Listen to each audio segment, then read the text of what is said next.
What is going on, everybody? It is episode 483 of Pop Culture Crisis. My name is Brett. I'm here with my co-host. Would you introduce yourself, please? Hi, crisis actors. It's Mary. Don't know where the passive aggression is coming from, Mr. Dosovic.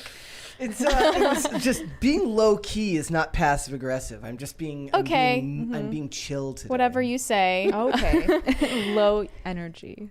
And this is Sarah. Hello. Hi, guys. How you doing? I'm doing great. Bringing the energy today. Wearing a normal scarf, not an infinity scarf. What is it? What the hell's the difference? An infinity scarf is just a circle. Mm-hmm. So it's like a neck warmer, but yeah. So you have to put it on and then like loop it, like twist it, and then put it over your neck. Pop it, pull it. I'm so glad I had no idea what that was. So, yes, I don't know what that is. But, guys, yes, it is episode 483 of Pop Culture Crisis. Guys, we got a bunch of stuff to talk about today. As you saw from the thumbnail, Khloe. It's so hard to distinguish between them these days. Well, no, when they all look the same. This is actually 100% on me. I wrote the wrong name in my notes. Khloe Kardashian is being accused of what is called blackfishing. If you don't know what blackfishing is, I'm sure Mary will give a very lengthy and apt description later because she had to explain it to me a little bit beforehand. It's not blackface. It's different. It's the other blackface. So we're going to talk about that. She's been accused of it because she did a Halloween costume outfit photo set where she dressed up as a Bratz doll. What that has to do with bronzing yourself so much that you look African American, I don't understand, but we're going to get into it. We're also going to talk about Gina Carano, who is back in the news again. She posted a really good Twitter post criticizing the hypocrisy of the Hollywood unions in relation to what is going on with the brand new Hunger Games movie, which did get an exemption to allow themselves to do promotion for their movie, despite the fact that the strike is still going on. So we're going to talk about that. We're also going to talk about this hilarious story where this executive at HBO had his employees deploy bots to take out people criticizing their shows. So he's like putting critics on notice with fake accounts. And that is kind of, it's a little bit scandalous when you think about it. Whenever you go on Twix or Twitter, whatever it is, you never know what the hell is real and what the hell isn't these days. So I just say assume that everybody you're talking to is a bot all the time. That's the best path forward. So we're going to talk about that. And then we also got this list that was shared with me yesterday, and we compiled more of hilarious out-of-touch celebrity quotes, which are a lot of fun. So we can get into that. We got a bunch of other stuff. But before we get started, guys, would you hit the like button on this video? Would you subscribe to this channel if you have not done so already? Thank you so much for that. Turn the notification bell on so that you can be notified anytime a new episode goes live or a new segment goes up. And please share these videos with your friends. We want more people to come in here, hang out, and subscribe. Again, we are on our way to 75,000 subscribers, so that is fantastic. Also, remember that all Super Chats, $20 and over, we will interrupt the discussion. We will read them right then and there, and then we will do our very best to get back on topic if we can. So if you ladies are ready, we can go ahead and get started. Mary, are you ready? I'm ready. Are you? Sarah, are you ready? I'm ready. I guess. Begrudgingly so, they say. So let's go ahead and get started. First things first, Mariah Carey. It's, as you know, guys, Halloween just ended, which means the public holiday of Mariah Carey has officially begun. Thawing out has begun. She released this video today that I got to kick out. Seems like she has a sense of humor about herself, considering the memes that have been famous for a while now of her actually thawing out this time of year. So it kind of works into the video. For us. She's going to copyright us. We will absolutely get copyrighted. And then the memes started coming in underneath there where it's the Undertaker getting out of a casket. It says Mariah Carey on November 1st. I think that's my favorite, though, because that actually is her only this working 2 months a year is such a flex. Yes. Oh, absolutely. Seriously. But I feel like Mariah Carey's style of singing is so out of date, you know? What? All the female singers just whisper now. Sort of like the Billie Eilish effect. Adele still does this type of singing. Yeah, I guess I've never heard Adele do whistle tones. Yeah. But Adele still does like actual like you know. I just saw a video earlier too of I guess Celine Dion was seen for the first time in almost 4 years.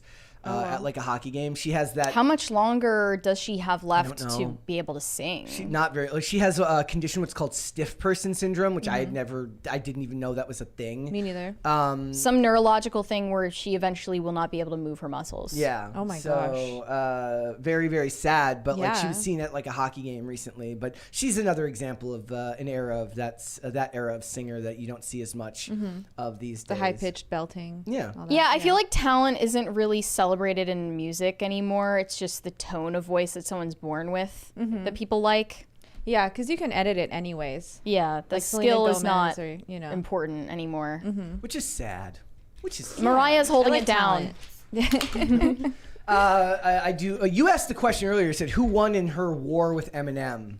Who do you think? That's a good question. I think that Obsessed is better than Eminem's song. So. But I'm saying who came out of it better? I think if we're talking about who had the better song, she did. Okay.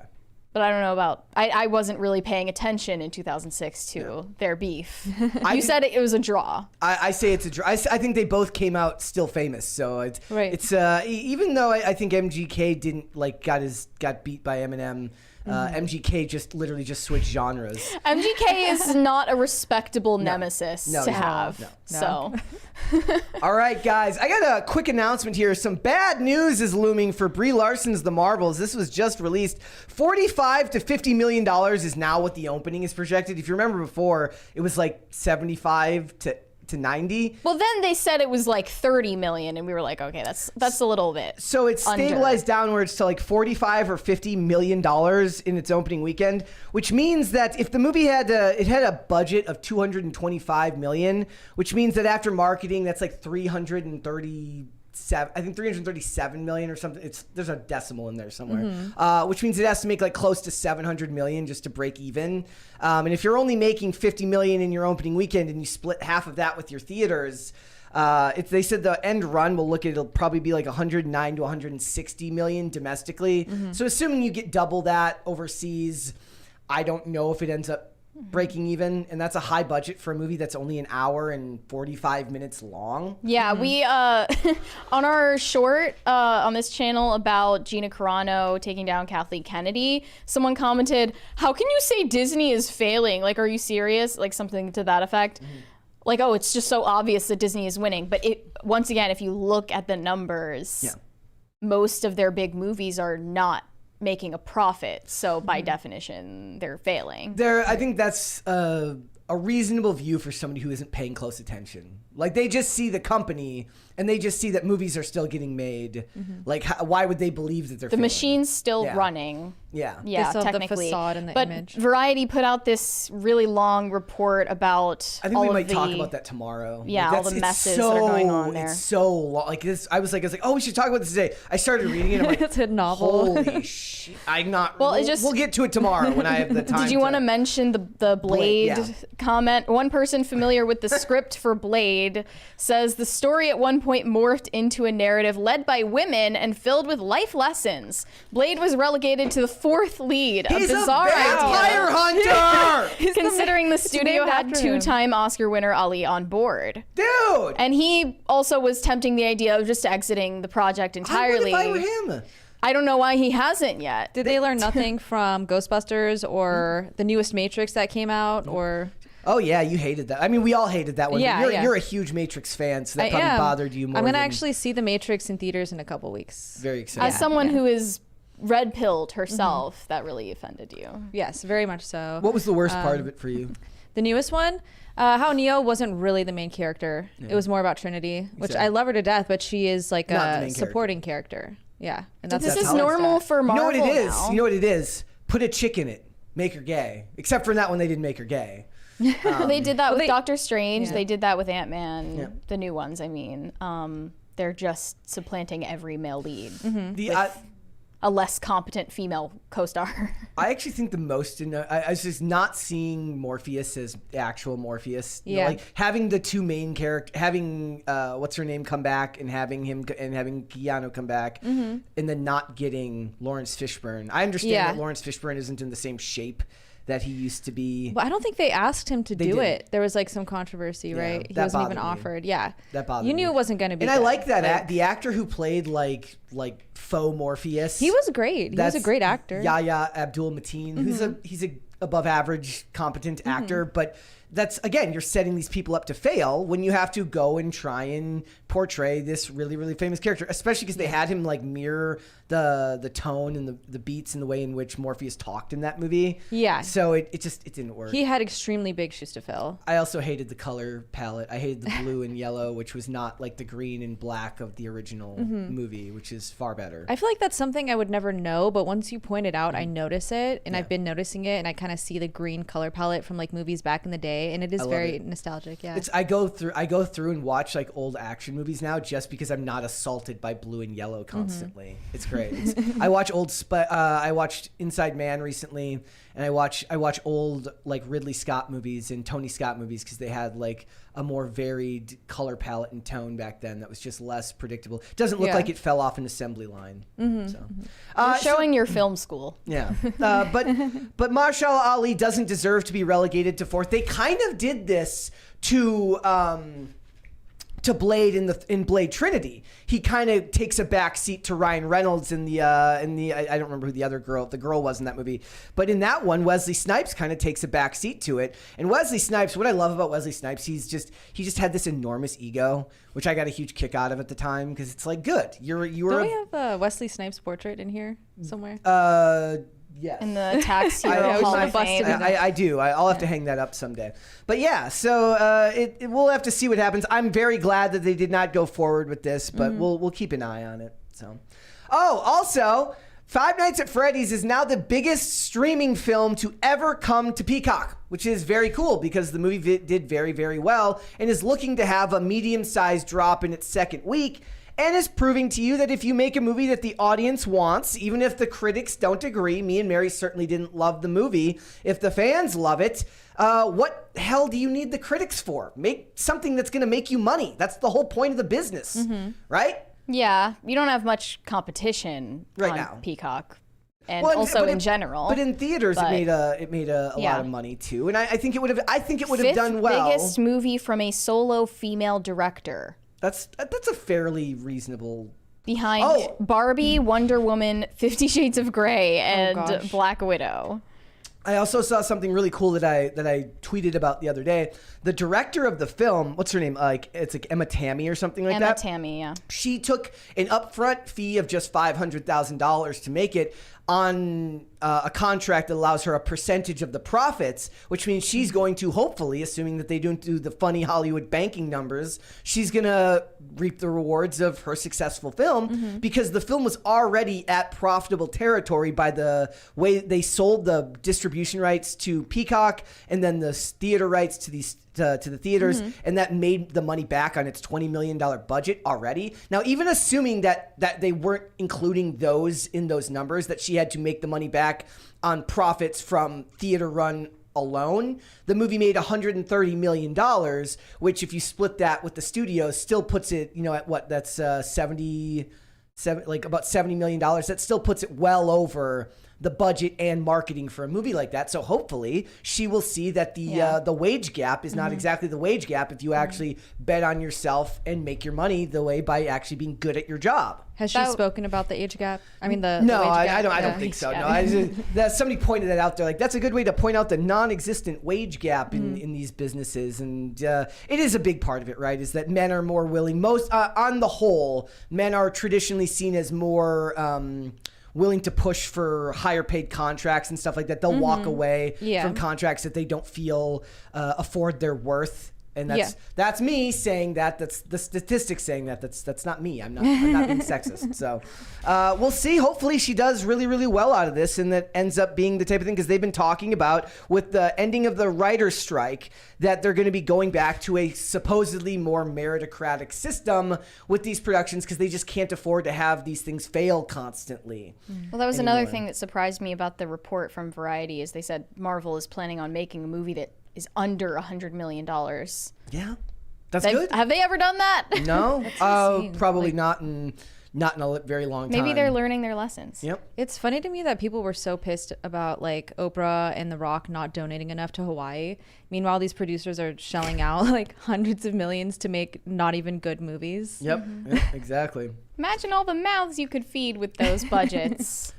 Well, I mean, we literally saw them saying that about Kim Kardashian's Halloween decorations yesterday. Like, imagine all the people you could have helped instead of having your disgusting display of Halloween. Like, you just can't have anything. Imagine all the foreign aid you could have sent. Yes. You could have helped so many people in Israel and Gaza if you had just not done anything for yourself.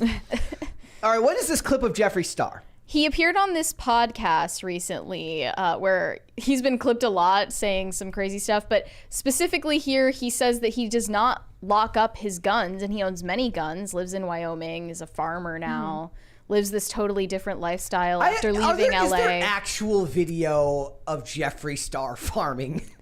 He actually, yes, I watched like Shane Dawson made a whole like 2-part series covering what his life is like in Wyoming on his yak farm. And he actually does take care of the yaks and like sells the yak meat at an in-person store.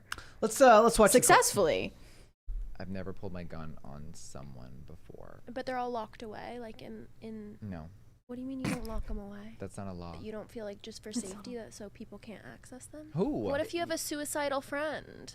Well, then I guess you won't have one any longer. The absolute state of society. Just let it go. Let it go.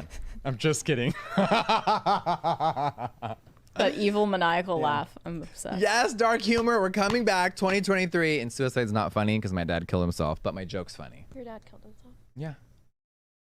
But that's why I make humor out of everything, because I've had a really crazy life. So they're not locked away, and that's not changing. She can't get over it. That's not changing anytime soon. Absolutely I'm not. like, I gift you like a lockbox. No, I've never pulled. It's not for lack of money that Jeffree doesn't have his guns locked away. The absolute. Also state in of Wyoming, society. that's not a law, is it? Am I mistaken? No, it's definitely not a law. In Wyoming, it's not. I highly doubt it. He even said it's not a law. Yeah. And I would assume he would know. So what if you have, this is like such a far-fetched situation. It's more far-fetched than the idea that someone would break into Jeffree's house to steal him or threaten him. So what if you had a suicidal friend that breaks into your house, finds your gun, and uses it? You should still lock them up to commit suicide? Well, I mean, if someone breaks into your house, you're gonna be like, hang on, give me 1 sec. I gotta like grab, pick this lock real quick and grab my gun. Like, yeah. It's not realistic. He's saying all of them are. Did you see the video not that long ago of the parents who left it was like the Glock on the floor? Yes, and a that baby. was if you have obviously babies around, irresponsible. yeah.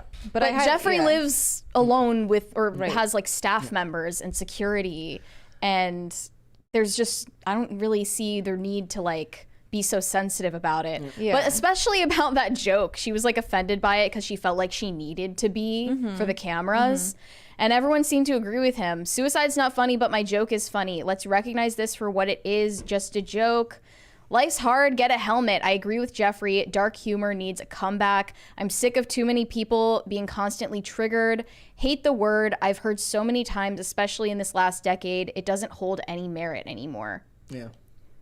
Which is true. But also, you don't need to qualify your joke with, oh, my trauma like allows me to make jokes about this. I feel like anyone should be able to make that joke. Yeah.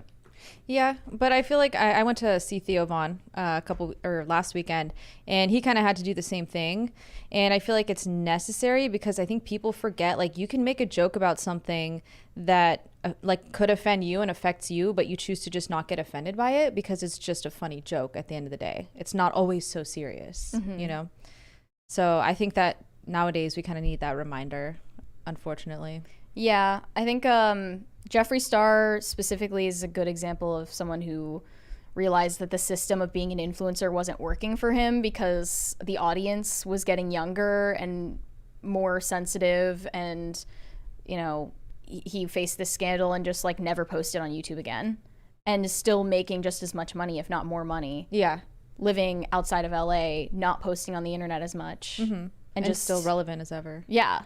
And people showed up in a long line to show up to this in-person store that he has, like selling makeup and yak meat, which is really weird, but awesome. If you can create the demand for it, good for you.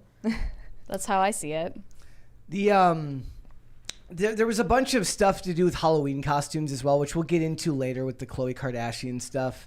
But did you watch the video of Diddy?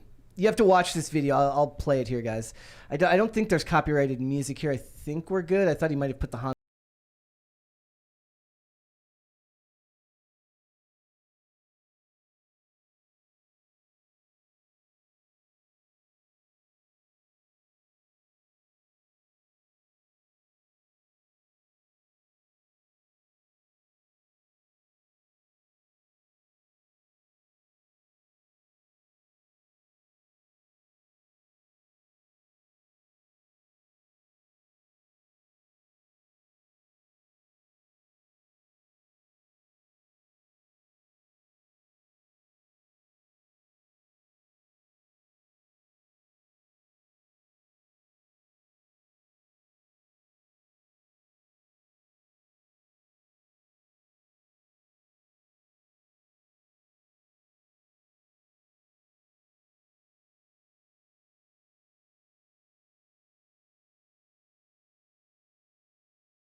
at my fucking desk, okay?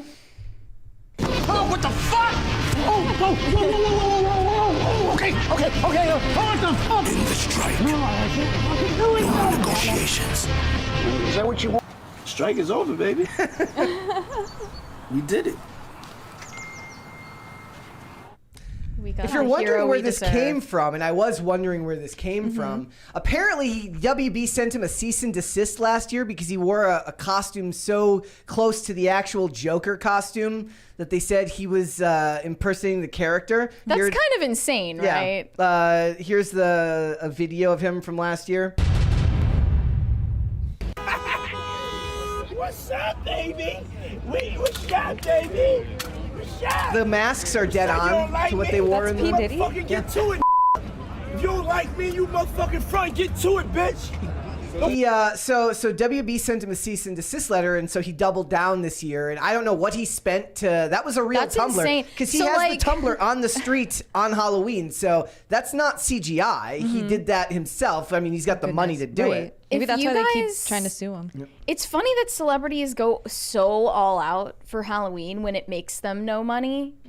I guess it gets them press. Yeah. But if you guys had the money to like do a whole Hollywood level production for your Halloween costume, would you do it?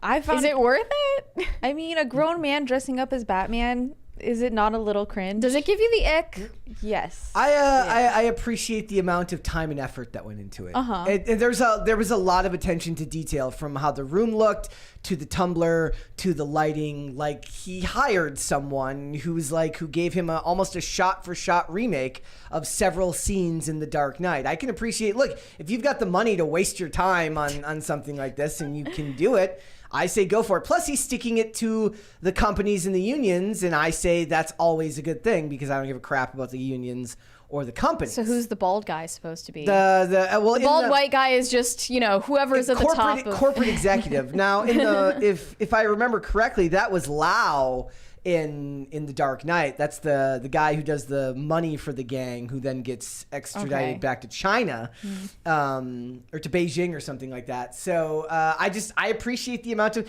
What I love about it is that this had to start this months ago. Like, this didn't get done this didn't get done overnight. This took time to put together and do. For what? So it ends up on the front page of TMZ? Like, that's it's kind of confusing. interesting. And That's he's not why an actor, he's a musician, right? Does it really affect him personally? I think he's on he judged singing shows. Oh, okay. So he's in SAG-AFTRA for some reason or other. Well, yeah, and so like it's just I can kind of laugh at the pettiness of being like that mad at Warner Brothers. That, look, you have to have a lot of money and time to be able to like have a large scale have a company the size of Warner Brothers send you a legalese like that to then tell you can't do this, and then be like, well, I have the money to fight it, because the average person doesn't have the money to go toe to toe with a company as large as Warner Brothers. That's insane. Like for what? It's a You're little not making unhinged. any money for it. You're Cool just points. doing it because, like, I guess, like, he just really you have likes that much Batman. money, and you know, Like, you should have, like, the Joker costume he had was spot on last year. It's Like, the definition of FU money. like right down to like the purple jacket had the same stitching as the one in the movie. So he likely knew somebody who sourced, like, what brand was it? Where did you get it? And all this stuff. And again, like you said, to what end? You're not making any money off of it. Like, who's got that kind of time these days? Only celebrities have that. keeps kind them of time. relevant. But I enjoyed it. I thought, like, I want to know where he got the tumbler. I want to know where the hell Yeah. he got the Batmobile. Well, he's that's- renting it, you know. Like, where? Like, where did Batmobiles.com?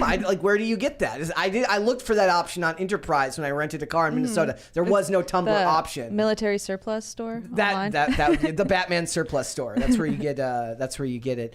And I'm okay with it. I thought it was weird at first, because originally when I watched this, the version I saw on Twitter only cut off at the part where he's just in the underground lair with the lights flickering. I didn't even see the whole thing until later, and I'm like, who has he's like, there's probably days worth of takes there. I know Yeah. that SAG is going to see that and be shaking in their boots. Oh yeah. They're going to be quaking. It says, Diddy gives 0 Fs, improved it with a Batman costume, complete with a real Batmobile that's so dead on to the Dark Knight movies, it's sure to piss off Warner Brothers and maybe even SAG-AFTRA. Check out the artist's killer look from Tuesday's night. So they point out that it's directly from the Nolan Batman movies. Everybody else who we talk about that's talking about, like, that wore costumes from old movies wore stuff from around this time period, right? So like 2008. Like, I didn't see anybody wearing a lot of costumes that were like modern movies. Well, a lot of people said, you know, everyone thought people were going to dress up as Barbie movie characters, so no one dressed up as Barbie movie characters, and it was like unexpected. There's nothing really relevant in culture anymore. There's nothing produced that is going to be memorable, so that's why people are still dressing up as the same things every year. Yeah. I just Except for the appreciate time. Osbournes. And yeah, Kelly Osbourne, Sharon Osbourne and Ozzy Osbourne went as Ye and his wife Bianca with the famous pillow cushion outfit. Sharon's a little older than Bianca. I didn't know that they were paying that close attention to TMZ. Apparently not. I thought Apparently that they got divorced, or were they separated at one point? Now they're back together. Ozzy and Sharon. Yeah. I They feel seem like inseparable. I feel like they did They're made for separate each other, yeah. at one point and then got back together, Okay, gotcha. or like never fully separated. I think Yeah. Pearl is going to really appreciate this because Sharon is covering up. everything that needs to be covered. This is a larger cushion than the one Bianca had. You're a woman and you've got children. More modest pillow Yeah. to wear. Yep. And if you're wondering how Brie Larson did for Halloween this year, apparently Captain Marvel ranked 827 on the list of the most popular costumes of the year. So Well, we'll see next year when the movie's out. it won't work because by the time that movie comes out, it'll be a whole year Yeah. before it won't be fresh in anyone's mind. Plus, that would assume that like people are going to like the movie, and I just don't really buy that that's going to happen. So we'll have to wait and see. Or like it that much to where a year later it would still be good enough. Like how many people wear costumes from something relevant that year that they remember directly all the way back from the start of the season, right? Yeah. Like, I can't, like, the news cycle is so fast now. Like, I was just talking. Also, you said Tiffany Gomez dressed up as herself She did.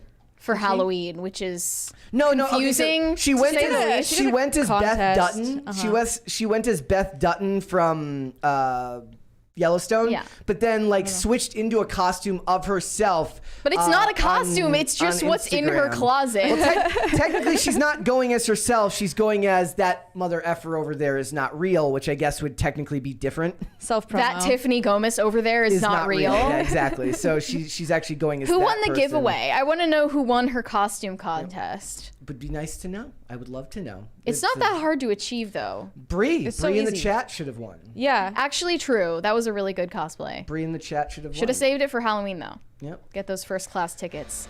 All right. What would you like to see? Cringe or cute of the day? Let's start with cute. Okay. All right, I got a couple here. Go ahead if you have cute of the day to submit, guys. Hashtag PCC Pets on Twitter and tag me and Pop Culture Crisis at popculture_show so that people can see it there. So here it is. This is from George. He says, Milwaukee had a snowy Halloween, but Posey didn't care. Whoa. It's like a winter vest.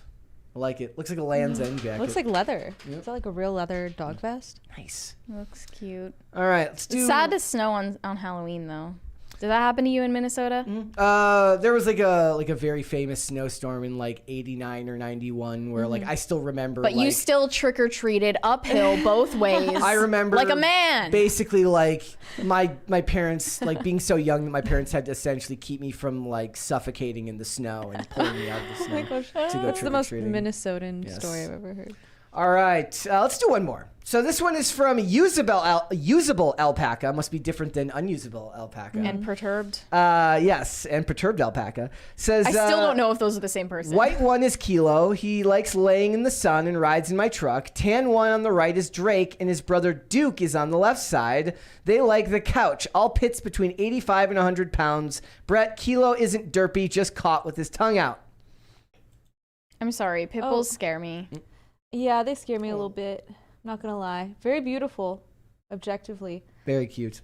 By the way, Mocha the cat came up on like my suggested follows on Instagram, and Mocha has an account on Instagram. yeah, it was like Instagram or X. And This is a thing? I just wanted to say I don't think that cat's derpy. I think it's very cute.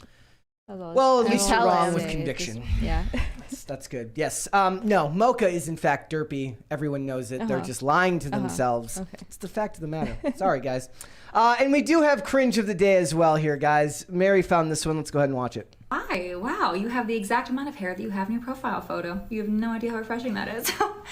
Sorry, yeah, before we order drinks, can I just lay a few things out onto the table so we're both not wasting our precious times when we could be answering unread emails? So, I'm looking for a husband and someone to have kids with. Ooh, yikes, I know. I'm not saying right now you don't have to impregnate me on top of these menus. That's just what I'm looking for right now. So if commitment is like the boogeyman to you, I totally get it, but you know, boo.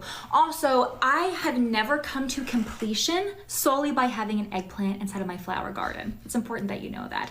In my multiple years of being sexually active, it's never happened not once, so I appreciate you not making your entire personality about being the person who changes that. If it's gonna affect your manhood, I'm probably just not the girl for you, and I'm definitely not gonna spend the next 10 years pretending like I am, if you know what I mean.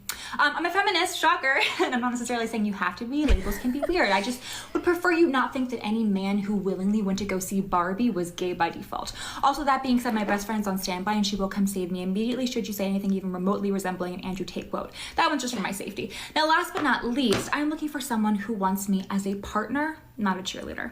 The blonde hair can sometimes throw people off. So if you want a little more rah-rah, sis, boom, bah, Chris, I love that for you. You're a very attractive man. That's why you're here. I'm sure you can find a variety of options available to you at the local mall. Now, that being said, Chris, do you feel like we're on the same page? Can we order a drink and try not to talk about our ex for the next hour, or are we reading different chapters? Fantastic. Let me go pay for parking. I'll be right back. Dating a woman in her 30s is what the caption said. That was painful to watch. It's kind of what I point out, that men and women weren't supposed to have these conversations in the same spaces. I just saw this quote tweet that was really on the mark. It said people weren't meant to have this many bad memories. Like, Yeah. yeah? I 'Cause agree. all the things she's saying are about her past relationships that she's dwelling on, and it's just sad that this is the state of affairs for people trying to date and get married. Also, it's weird because she's like calling herself a feminist, but she wants to have this traditional relationship. Right. And she doesn't even let the other person get a word in, apparently. Like, it's just nonstop I don't know being how berated. accurate this is. I know, Obviously, but, like, I'm not a man in his 30s on dating apps, but I with the amount of attention this is receiving, it seems like it's accurate. It doesn't seem like it was satire. It seems like she was trying to be funny. And she's like, also, if you Like- ever take me to Cheesecake Factory, I'm gonna call the police. I imagine that it is probably more prevalent for women to remember that long list of past traumatic instances. Traumatic. Well, whatever Yes. she describes it as. Like, I don't imagine that men would project or onto just, a stranger. I just wouldn't remember. like I can barely remember what the hell I had for dinner yesterday, let alone like people will ask me sometimes, like, remember when you said this on the show? I'm like, nope, no, I don't. I like a lot of times in my I guess it's different because like in my private life, I'll remember those conversations because it's a different type of active engagement. There's an element of performance to doing something like this. So it's like my brain kind of shuts off and it becomes more about doing the show than it is about necessarily always about what's being said, if that makes sense. So it's like to remember off the top of your head that many bad things that have happened to you, I'd already be a bit weary about. I mean, there was this, have you ever seen what was the show? Unforgettable. The lady in the show, she has a condition that hyperthymesia, which allows you to remember everything that's ever happened to you. Is that real? That's a real thing. There's like 5 people in the world that, like, one the consultant on the show was a lady who had that condition, and obviously it's exaggerated for effect because I don't think the lady was ever a police officer. But the point is like from what I was reading about people who have that, it can make having relationships difficult because you remember every bad thing that's ever done to you by everyone. And a lot of people have selective memories when it comes to things that have happened to them. You forgive people that do bad things to you if you want to forgive them. You don't forgive other people, even if they've slighted you less than other people, maybe because you have a prejudice against that person or you just don't like them. Right. So it's like you're almost not human in a way. It's not meant to be mean, but you're almost not human in Someone a way. said, live life as a goldfish, forget everything 30 seconds after it happens. I'm kind of down with that these days. Me too. Like, it kind of goes with the idea of post-concern. I don't care. Someone else said, like, someone trying to come off as this unimpressed and confident is overcompensating for something, so... 100%. I mean, if it is satire, whatever. It is, of course, satire, yeah. If it's comedy, if it's just comedy, then there's an audience for this. There's absolutely an audience of women who watch Sarah Silverman specials who think that this is hilarious. Yeah, because that's what they all want to say. Like coming at them. So it's really, people are reposting it because they're like, yeah, women in their 30s need to clean up their act. Take some responsibility for your past failed relationships. Let's go ahead and get started then, shall we? What is going on with Khloe Kardashian? It's Khloe, yes. Khloe Kardashian and Kim Kardashian are getting slammed right now for their Halloween costumes. They dressed up as Bratz dolls, but the real problem is they're blacker than Obama in the photos, unironically. And they've been doing this for years. They've been accused of blackfishing for years. More so capitalizing on being racially ambiguous. And it's, if you want a definition of blackfishing, it's not the same thing as blackface. It's blackface with plausible deniability. Ariana Grande has also been accused of doing it. Kylie Jenner has been accused of doing it.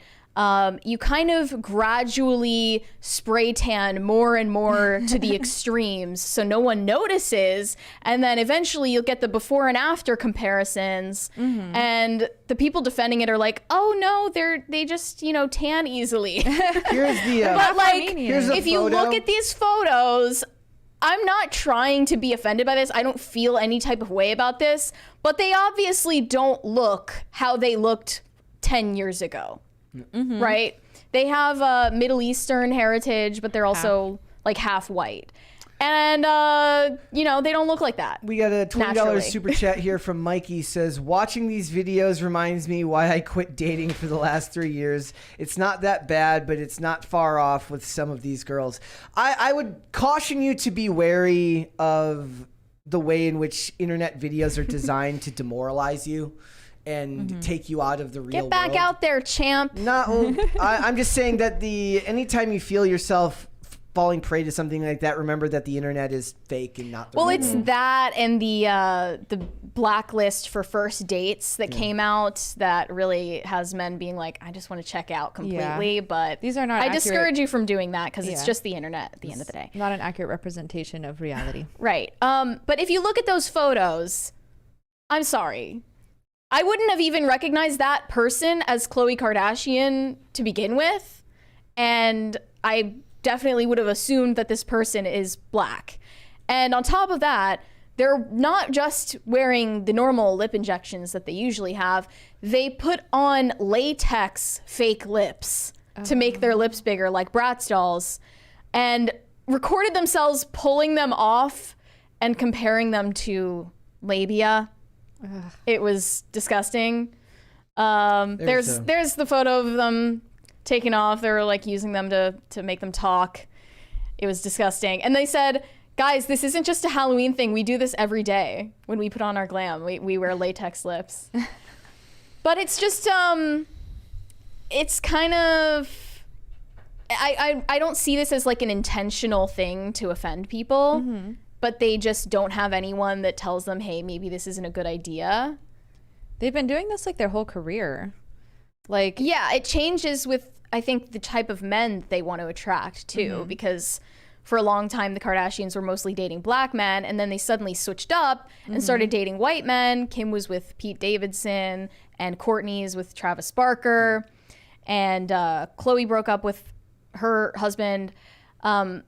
But then they started like getting their BBLs reversed, dissolving their lip fillers and their face fillers. they're slowly going back to being Caucasian slowly going back, women. and they are accused of bringing back heroin chic when really they just don't look like queen ants anymore.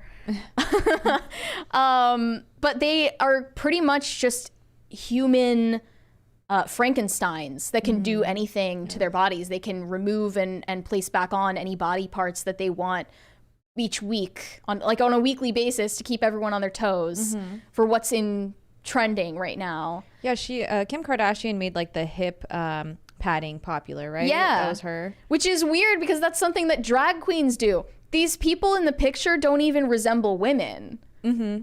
I could not tell that was Kim Kardashian in the middle in the pink. Yeah. Like in that one photo. And honestly, I wouldn't have thought they were Bratz dolls either, because Bratz dolls didn't look like that. The funny thing is Bratz dolls actually were diverse before the big push for diversity was even a big thing in culture. Right. Yeah. So if they're trying to dress up as Khloe, your skin tone is not matching up, because Khloe was the white Bratz doll. Yeah, she's like, dude, Khloe is the same skin tone as Kim. Yeah. Which is insane, because normally Khloe, I mean, she has green eyes, she has like lighter hair, she's very white compared to the other sisters. So the fact that her and Kim are at the same level when Kim has always been like, her and Kourtney are like the more Armenian looking ones, is kind of mind boggling. Well, little do all of these people know that Khloe Kardashian is allegedly O.J. Simpson's child. She's just stopped hiding it. Yeah. Maybe if she's half black, she gets a pass. But Kim, she's still on watch. She's still treading thin ice. So here are some of the comments. The way I literally couldn't recognize Khloe until I realized she was the one who posted it. It's giving Little Mix, not Bratz. Why does everyone look the same? No one in this friend group has their own identity. Khloe knows damn well that's not a Bratz doll. Just wanted to see what she would look like if she were black. Is Khloe Kardashian black? I thought she was white. Genuinely confused. Khloe Kardashian goes as a black girl for Halloween. Is this blackface? It's just weird, right? Halloween they get a pass. Yeah, I was gonna say, are they gonna get away with this? this? They're like grandfathered into the plan because they did it before. Yeah. They've been cashing out on looking racially ambiguous for a long time. But that's the Right. thing. If you in look at Hollywood. old pictures of Kim, she looked so much better when she wasn't covered in spray tan, when she didn't have all of the fillers in her face, and Totally she just agree. looked like a Mediterranean princess. She looked like Jasmine. And then they ruined that by trying to look like this weird, like, mystery meat blow-up doll. Yep. Right? And Khloe resisted for so long, and then in the last, like, I want to say five or so years, she's bent to the fully, pressure. fully given in. Like, I leading the remember there way. was that one picture she posted of herself is so heavily face-tuned that nobody recognized her. You could say that. I'm not exaggerating. That did not look like her. And every photo she posts now, it looks like a different person. Yeah. But the racially ambiguous look is almost like the it's not the exception anymore. It's the rule in a lot of Hollywood. It's the Nat Geo beauty trend. Yeah. You look like what the human race is going to look like in 2050. Yeah. I mean, they know what appeals to a mass consumer So what audience. separates this from blackface? Well, obviously there's a difference with the historical context, Yes. right? Yeah. And I'm not someone who's even like, you know, I criticize the hypocrisy. So when Justin Trudeau is out here virtue signaling but he has pictures of him in the past wearing blackface and culturally appropriating all the time, then the hypocrisy is what we're calling out. But obviously with the historical context, they're not doing a minstrel show here. Yeah. But why is it the trend to simply be not white now? There's a $20 super chat here from the Manic Mustache. Says, "Hey gang, these dating videos make me so happy I'm married. Get your," I think he means bread, Brett. And why aren't you ladies? Yeah, but I'm assuming he doesn't mean that. Yeah, I hope not. And why aren't you ladies making bread? I don't know if he's talking about real bread or money bread. Hey, it's rising. It's a right racially now. ambiguous We had some bread. time. Does this count as making bread? This is making bread. Yeah. Well, good for you. Glad you don't have to go through the hell that Maybe is that's what modern it is. dating. Yeah. Maybe that's, I mean, it really does feel like a lot of those questions end up being, or a lot of those videos just end up being designed to demoralize people and for the sake of view counts and monetization. Yeah, that's most of Twitter these days. Yeah.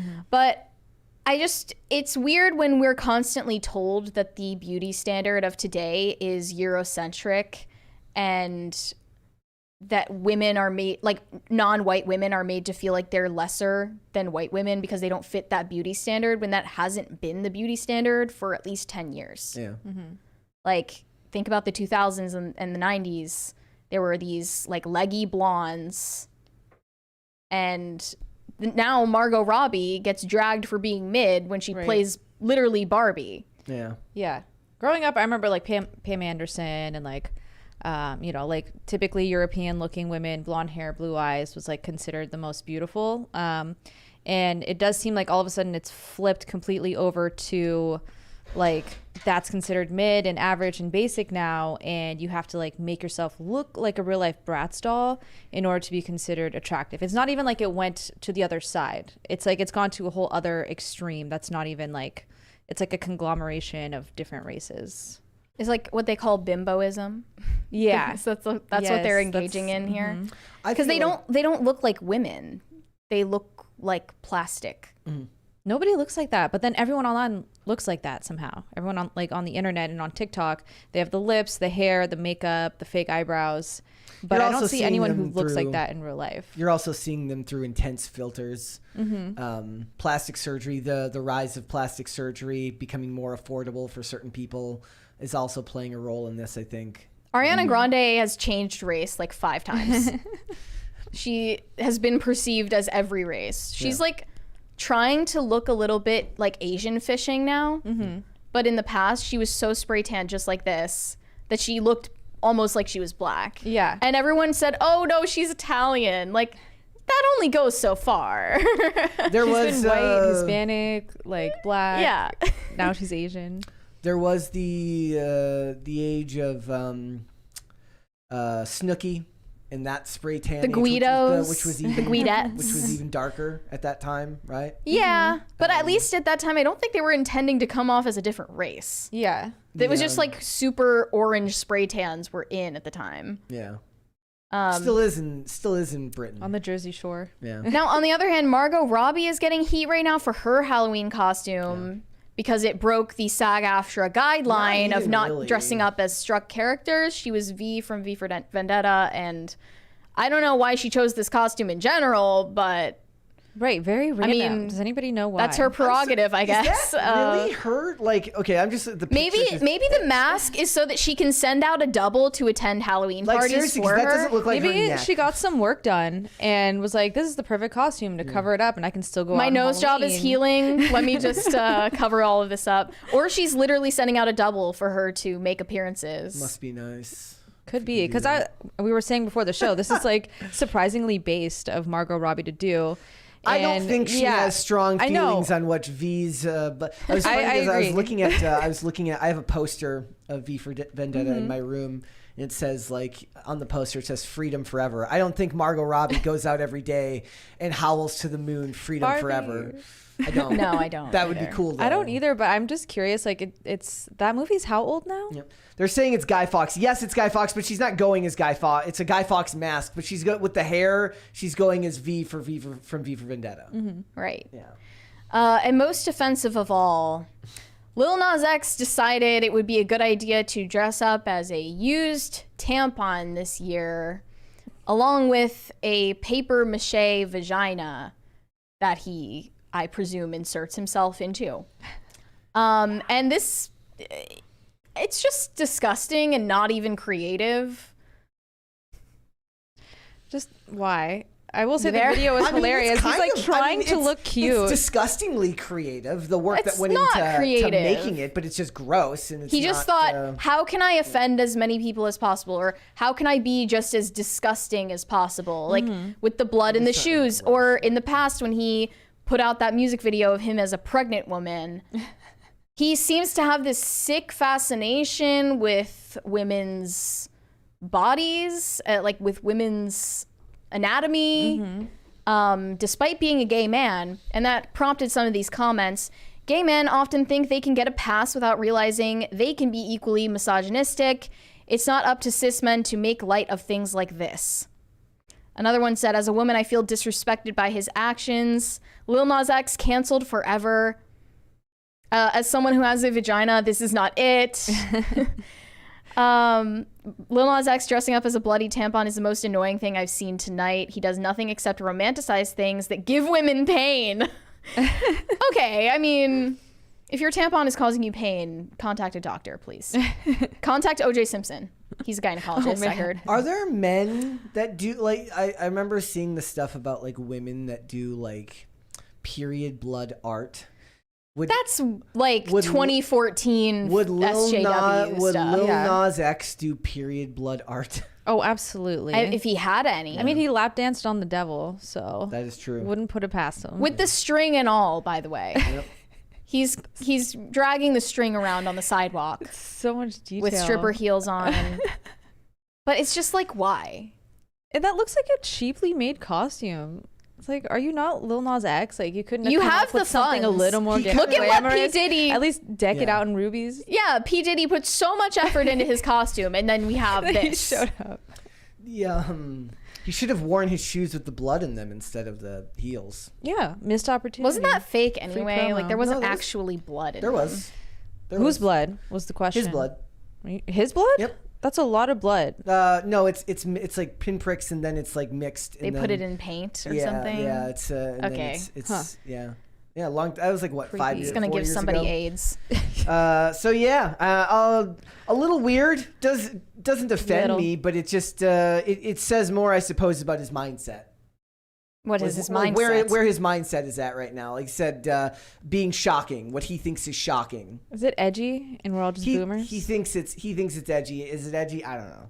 I don't think it's edgy. Yeah. It's He's not edgy. always come off as so try-hard, trying to be an edgelord on the internet, and it never lands. Yeah. I don't know what this is supposed There's to convey. nothing more cringe than like trying way too hard to be edgy. In my opinion. Like, I don't know. I just think a lot of gay men are like really obsessed with, obsessed with demeaning women for some reason, because they feel that they're in competition with them. I said that the same like Troye Sivan topic where he was in drag in that music video. They just feel this like fantasy that they're in competition with women. They have this fantasy of stealing a man from a real woman to prove their worth and get validation. It's a very weird dynamic. It's something that I never noticed or thought about. But I'm sorry, you're never going to be a woman. Seeing this, yeah. No matter how many times you edit yourself to have a pregnant belly. All right, let's go ahead and do some super chats there. Andrew Jacobs said it's not Christmas season, it's crisis season, as November 29th, Kanye episode, is my 1 year anniversary of being a crisis actor. Love you both. Oh, that's crazy. Thank you. It doesn't feel like it's been that long. No. Was that after he was on IRL? Yes. Yeah. Yeah. And we were supposed to have that interview with him. Yep, that never was a happened. bummer. Shane H. Wilder said, took the day off to make sure I made it to Mass unimpeded. So a happy All Saints Day to all. Have some monies. Well, thank you. Thank you. Let's do 2 more. Dearly Departed said Celine Dion can't move, but her heart will go on. So true.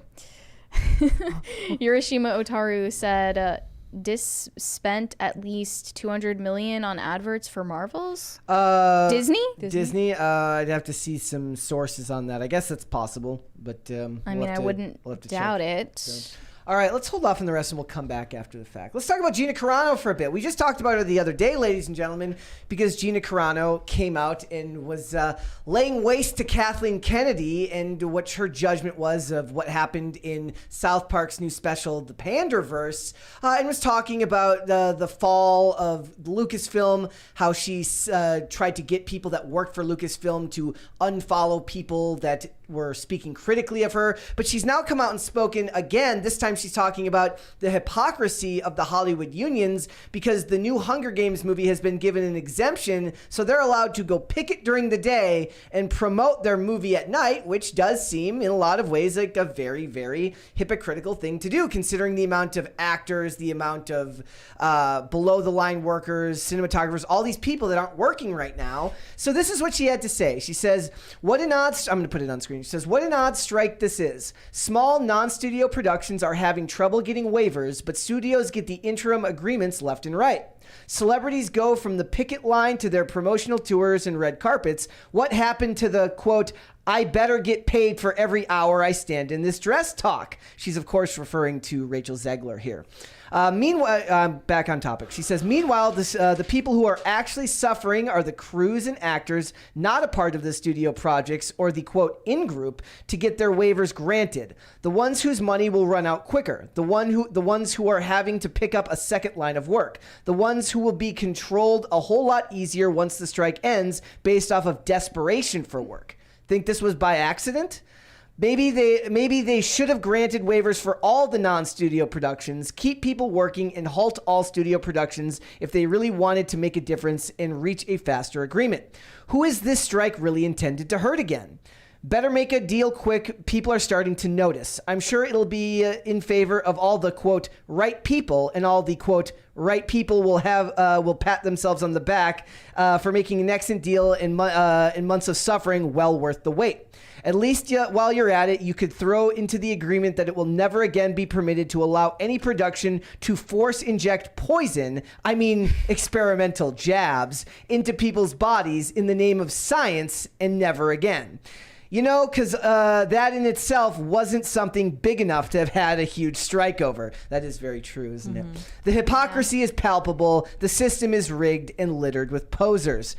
Quote, and then she ends it with this. She says, art is free. Creativity is your rebellion. You don't need permission to do that. I like the last part the most. It's funny that she mentioned the vaccine mandates on Hollywood studios sets because Fran Drescher made that video condemning mandates well too late after it already started and was in full force. And her making that statement that there shouldn't be mandates on actors to get a vaccine was completely ineffective, and it didn't actually defend anyone.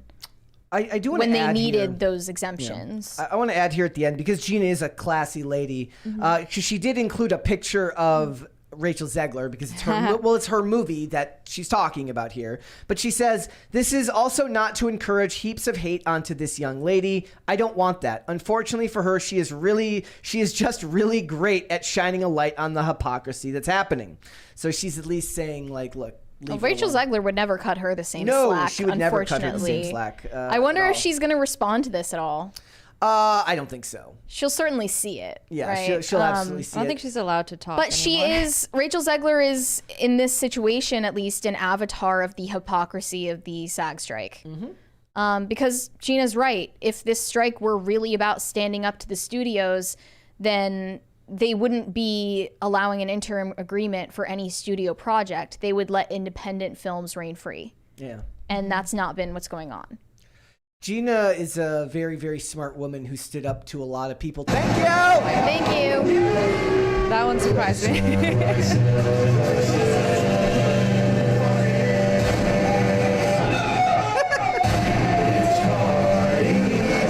I wonder if Ian will be back tonight.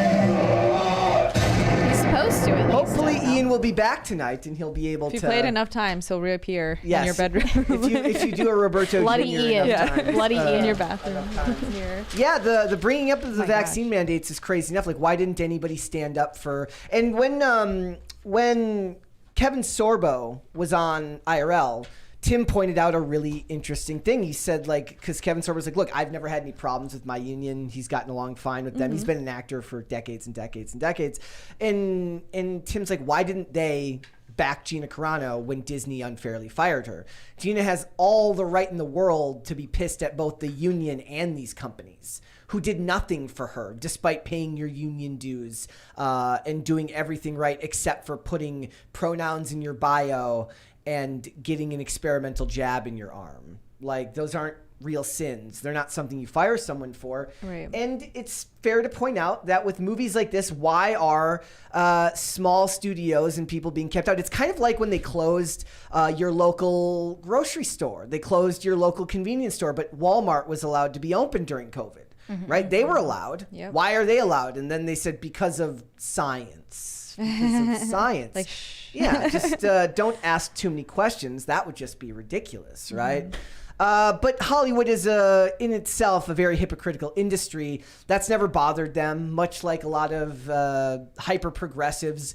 They don't really see the hypocrisy as something bad. They see it as something to aspire to because power is gained through the ability to act hypocritically and show no remorse for your actions, because in Hollywood, power is a lot more of a currency even than money, whether it's power over your colleagues, power over your actors, power over if you're an actor who has power over a studio because of your name recognition. They understand the meaning of what it is to have structural power in the industry. And one of the ways to do that is to be hypocritical. Now, a lot of that comes back to these actors who are like, look, we're fighting for fair wages. We're fighting for this and that. Well, not really pointing out the fact that a lot of people are going without work right now and trying to enforce stupid rules like you can't wear costumes, as if that's going to have anything to do with your stupid strike. I'm trying to find out what SAG's stated reason was for granting them that interim agreement to promote the Hunger Games. Like, what was at least their justification? That they gave? Money. I have no idea. Money. I didn't see anything. I didn't even see any outside of the official announcements. I saw no further details on it. Just Right. the actors talking about the fact that they were granted that permission. They didn't give one to Dumb Money. They didn't give one to Barbie. It is- They didn't give one to. They would have never given it to Barbie and Oppenheimer because it was the first Oppenheimer, movies. yeah. Those were the first movies that came out right as the strike started. So I don't think that that's like plausible. They would have never probably done that. But like, what about the FNAF movie? What about Priscilla, which is coming out soon? Or the- Probably they think this is going to be the most profitable one, if I had to guess. Maybe. But they can't really say that. Are you going to reach more? Well, I know, because like superhero movies came out in that interim that didn't get any promotion.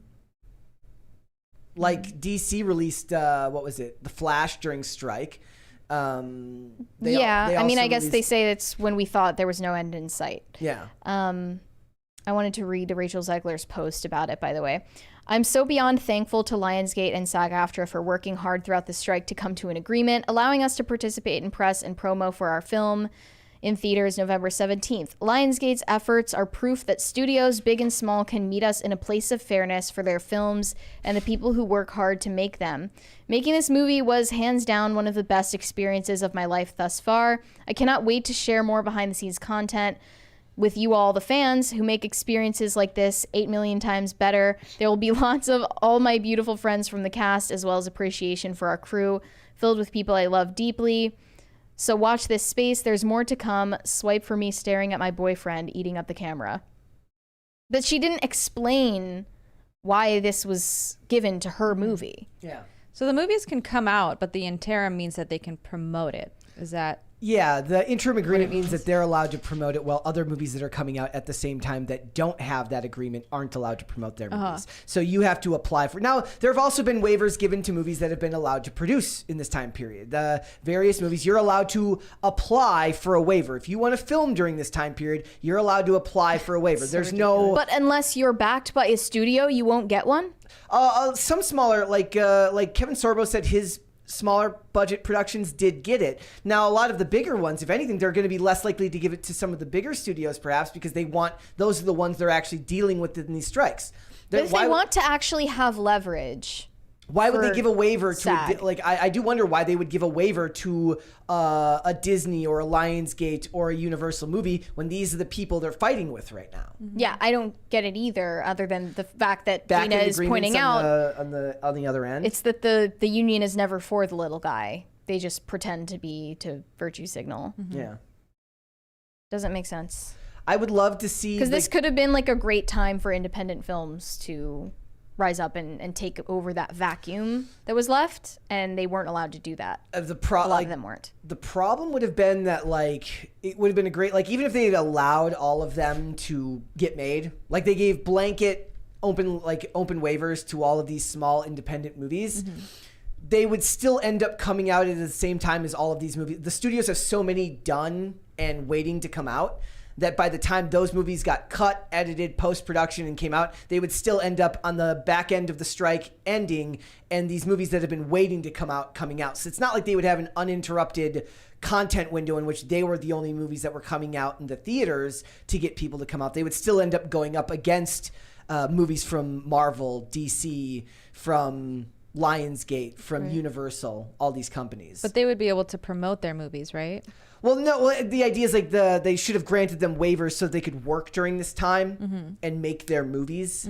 But the problem is that would be great. They'd get done, but they would still have to end up coming out against all of these other big budget movies that have already been done and are waiting to come out post strike. Yeah. So it wouldn't actually give them the window that they were hoping for. Yeah.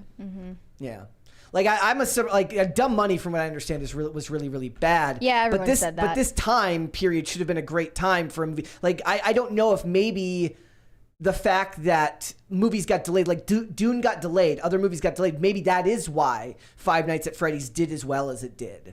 Because it got this content window where a bunch of these big budget movies were look, we're going to hold off, we'll push it, and we'll bring them out later. So it got a fairly loose schedule where all its competition was the Barbie movie and a Martin Scorsese movie that had already been out a week that just didn't have the first of all, they're different audiences anyways. The people going to see Killers of the Flower Moon aren't going to see Five Nights at Freddy's.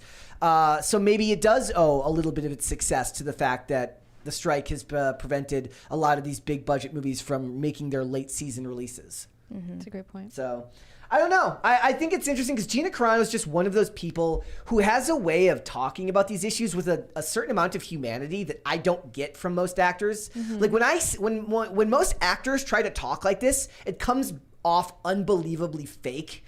And almost like they're robots trying to imitate human emotions. She evokes a certain level of humanity in her writing that I think most actors might kill to have if they realize that they could actually maybe affect the average. It's like when you see people making their statements about actors making their statements about what's going on in the Middle East. It's all the right words. You're saying all the right things, but it just comes off as professionally written by somebody whose job it is to find all the right ways to tell you, hey, look, I'm a human. And she does it without trying. I think because she hasn't been a career entertainer actress. Wasn't she a boxer? She was an MMA. A fighter before. Yep. Yeah, she gives off a certain level of humanity that I don't get from most actors. Which is very, very it's cool. The way that someone sounds when they have less to lose than they did before. Yeah, truthfully, that's true too. Yeah, and I mean, she's not going to be let back into the fold. No, she's. That's why she's allowed to speak so candidly about these issues. The part at the end was great. She says, "Art is free. Creativity is your rebellion. You don't need permission to do that." One of the things we've been pushing back on is look, these people want to yell and complain about these studios and all the money, but they seem desperate for the validation that comes from being part of these same studios. She's saying you do not need to be validated by Universal Pictures or by Warner Brothers. I saw other people talking about how weird it is that Rachel Zegler just popped up onto the scene seemingly out of high school with no prior minor roles that would justify her instantly getting hired by all of these big studios. She just showed up in West Side Story and just showed up in Shazam! Fury of the Gods and in Hunger Games and in Snow White, and it's just kind of weird. Yeah. Like what your high school theater program just got you in with Disney and Lionsgate and all of these big studios with Steven Spielberg. Like, what was that? If there's any industry plant, it's her. And if anyone is more reliant on that industry existing, it's her. So I thought she had a mom that worked in the industry. Is it a nepotism thing? I thought because her mom, I didn't see anybody her mom was like don't talk about that. Don't take that as fact. I feel like I'm sure they're they're like like someone who knew someone. saying maybe Disney realized that it's a better idea to just get someone out of high school and pay them less than put them on the factory line since they're a child, and like putting them through the Disney machine, which is going to make them non-functional as an adult anyway. No, I didn't. I guess that's... Just find a high schooler who's good at singing, and then you're good. It says she was a wedding singer and sang at Catholic masses and funerals in her hometown. Yeah, there's like she didn't have anything on her rap sheet before she was in West Side Story, at least to my understanding. I just knew she had like musical theater background. And then they just like took a chance on her and casted her. Is in West that Side really Story. a Hollywood I don't story? think Hollywood really does that. Never mind. Her dad is Polish, so I'm Team Rachel Zegler now all the way. Oh wow. Yeah. Maybe you guys are related Traitor. secretly. It doesn't say anything about like what her. At least with Jenna Ortega, she actually was in the Disney machine. Like she was a child star. Maybe a lot of people didn't know that, but I didn't know that. Says she began acting in several musicals and attending the Immaculate Conception High School. She played Belle in Beauty and the Beast and Ariel in The Little Mermaid. So she's like going her for the high school? trifecta. she's done it all. She's done it all. It's weird how she hasn't talked. talked about those. Yeah. I was looking for something here about what her parents did, but it doesn't really say. I'm sure it'll come out later, like some kind of uncle or the funniest thing or... would be if she ends up delivering some performance that's just like undeniably really, really good, and everybody has to then like. I'll concede. Yes, yeah. If she's I good, will. she's good. That's fine. So, all right, let's go to Super Chat, shall we? Hiroshima Otaru said P. Diddy probably just did it for fun. Yeah, that's what's like most bewildering about it. It's like that's what I'm saying. Like, the idea that you have that much free time and money to for his throw kids. around for fun. I would love that. Like to do for anything that isn't supposed to actually net you income. Yeah, exactly. That's crazy. Hiroshima Like he Otaru. likely had to license that song because that's a dark. That was a. We're gonna get copyrighted. I'm gonna have to delete that part later. Ugh. He employed people. Yes, he did. He's feeding people, okay? Hiroshima Otaru said not showing Mocha is justice, #derpy cat.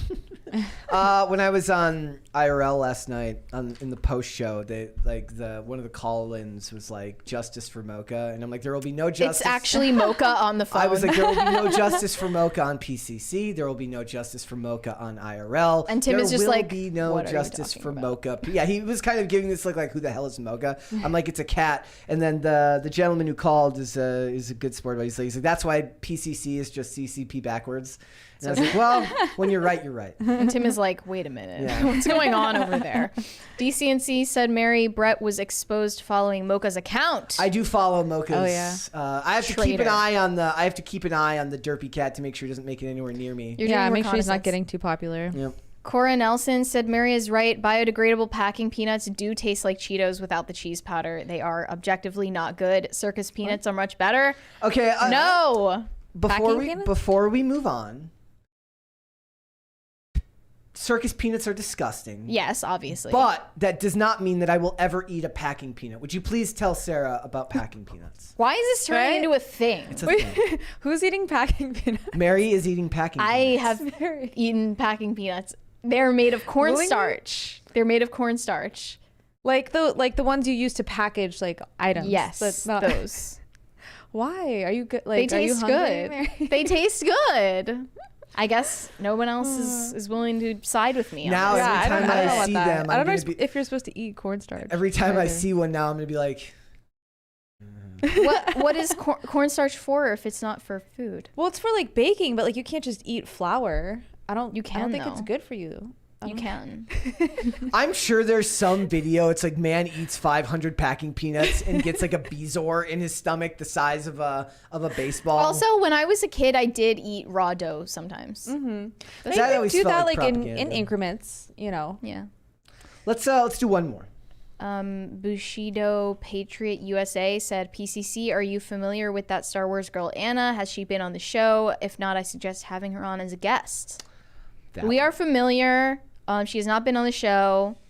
That is a good idea. I thought I reached out at some point, but It'd be good to reach back out. we'll perhaps. look into it. Let's hold off on the rest, and we'll come Okay. back after the fact. Let's talk about what's going on over at HBO, because it's a shit show over there, ladies and gentlemen. I'm not gonna lie. As I was reading this story, I was like, this sounds like an awesome place to work in the most chaotic and awful way possible. It does. So the story says HBO bosses use secret fake accounts to troll TV critics. This is the story of a catty 13-year-old girl being put in charge of one of the biggest media companies. Except for it's a guy, and his name is Casey Bloys, and he's the president of original programming at HBO. And Well, boy, he was, but now he's the CEO. But boy, can this guy not take a critique from a critic? The people who are usually on their side. It's most confusing that he isn't directly involved in making any of these projects, yet he feels so strongly about all of them. You would think it would be the directors or the writers or the actors that would see these criticisms and get all bent out of shape about it. But he, having nothing to do with it aside from being the president of the company, is so offended. Not even of the company, of the that division. he has of like a deployed division. an army of fake shell accounts to send like tepid clapbacks to TV critics and anonymous comments. The worst part, and we'll get into it, the worst part about this, the biggest crime is the clapbacks are bad. They're not even good. So it also involves Kathleen McCaffrey, who is the senior vice president of drama programming, and Sully Tamori, who is the one who's suing. He is the staffer. Tamori is doing this lawsuit for wrongful termination and discrimination against HBO. That's why these text messages have come out. He's accusing them of discriminating against him for a mental health diagnosis and accusing them of sexual harassment. They don't say what the mental health diagnosis was. They don't. But I guess we'll get to that later. What's more funny is the fact that these text messages came out in the legal proceedings. And he didn't intend for these to ever become known to the public. And now they're just denying each and every allegation. No, this is. But then Kathleen McCaffrey wouldn't deny that she wrote some of these tweets or some of these text under a messages. pseudonym named Kelly Shepard, who is apparently an herbalist from Texas, and the picture is just a stock photo of a woman. Well, they got this employee to make a sock account to tweet these clapbacks at different critics from Rolling Stone or New York Times. I'm gonna put it on whoever screen here. had Here's the first anything one. bad to say about The Idol or any of their other shitty shows that they put out. So Kelly Shepard is a stock image photo used by many corporations.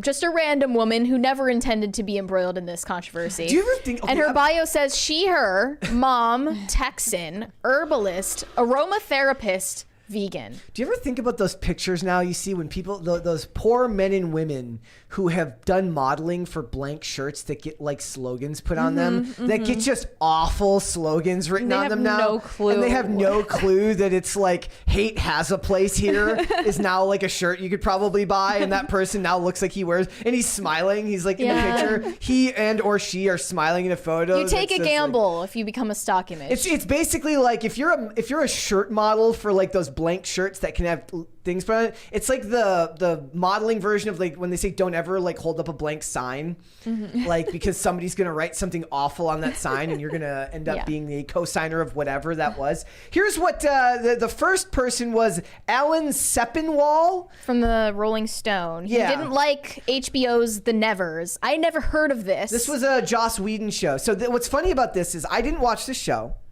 But Joss Whedon was embroiled in his scandal right as this was going on in 2021. In 2021. I don't know about this scandal. So he's been known to be a very it would take an hour to get into. Basically, he was called. He just out was for called a jerk. He was mean to people on set and had very like a He's what just they a- called is like professionally abusive. Like a behavior. diva, but for a guy. Like it Pretty was, much. yeah. It was never along the lines of anything Me Too, but it was definitely like he was not allowed to be alone in a room with Michelle Trachtenberg because he'd make her cry. Oh, wow. Like, So Alan Sepinwall from Rolling Stone said that the Nevers is very messy for both creative reasons and an accumulation of the real world allegations against Joss Whedon.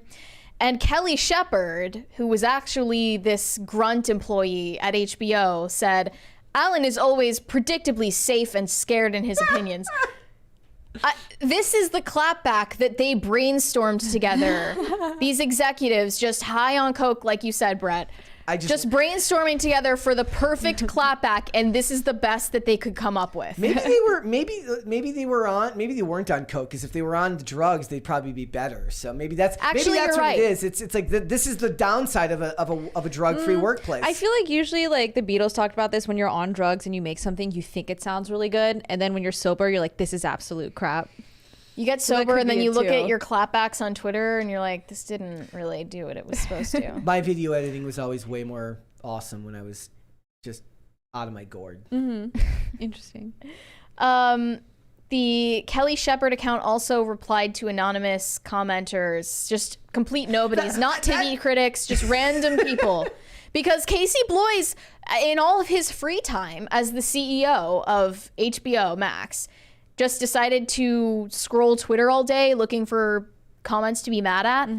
Someone said, I don't know what they said about it. They said they criticized the Nevers again. And Kelly Shepard said, answer, don't get your panties in a bunch. The show just started. Oh my goodness. And then another It's like one someone's said, mom trying how to clap back. shocking that two middle-aged white men are shitting on a show about women. So think about this. A white guy asked these people to write a comment about middle-aged white guys being bad for crapping on a show about women. It's almost like a weird type of inverse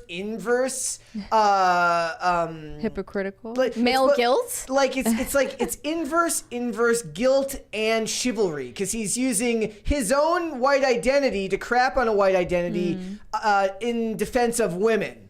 Not really, because he's just a weirdo, but Yeah. it's funny. And they also replied to Alan Sepinwall again when he gave a bad review to Mayor of Easttown, saying, Alan missed on Succession and totally misses here because he's busy virtue signaling. Virtue signaling how? She has she/her.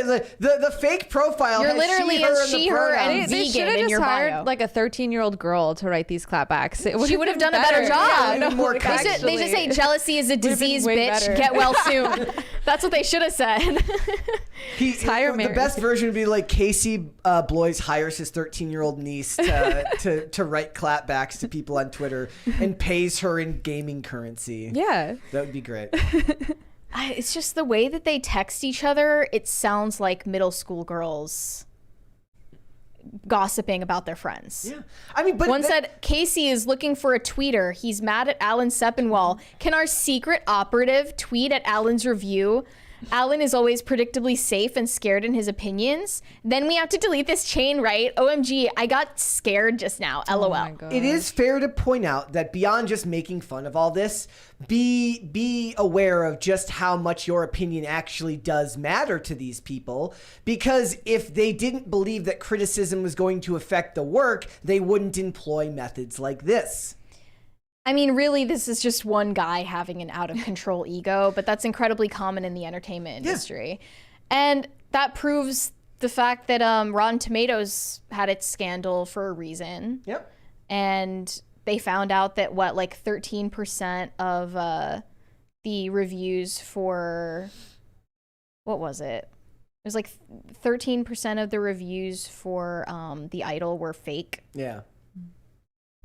And it proves that they actually do think that these things matter. The buzz a show creates online matters. Now, he's pushing back here, hoping that it will build up steam for people who are coming like, yeah, I did like mayor of Easttown or whatever the hell it was. Who is paying Yeah. attention to one bot account? Yeah. And I watched a couple episodes of the first show that he's talking about in there, not the Nevers, but the one, Perry Mason, which was the first thing he was talking about in there. High production value. I didn't think it was very good. But just these studios absolutely use methods like this. And don't think for a second that he's the only person or this is the only studio that does this. They all do this. There is too much power in social media clout. There is.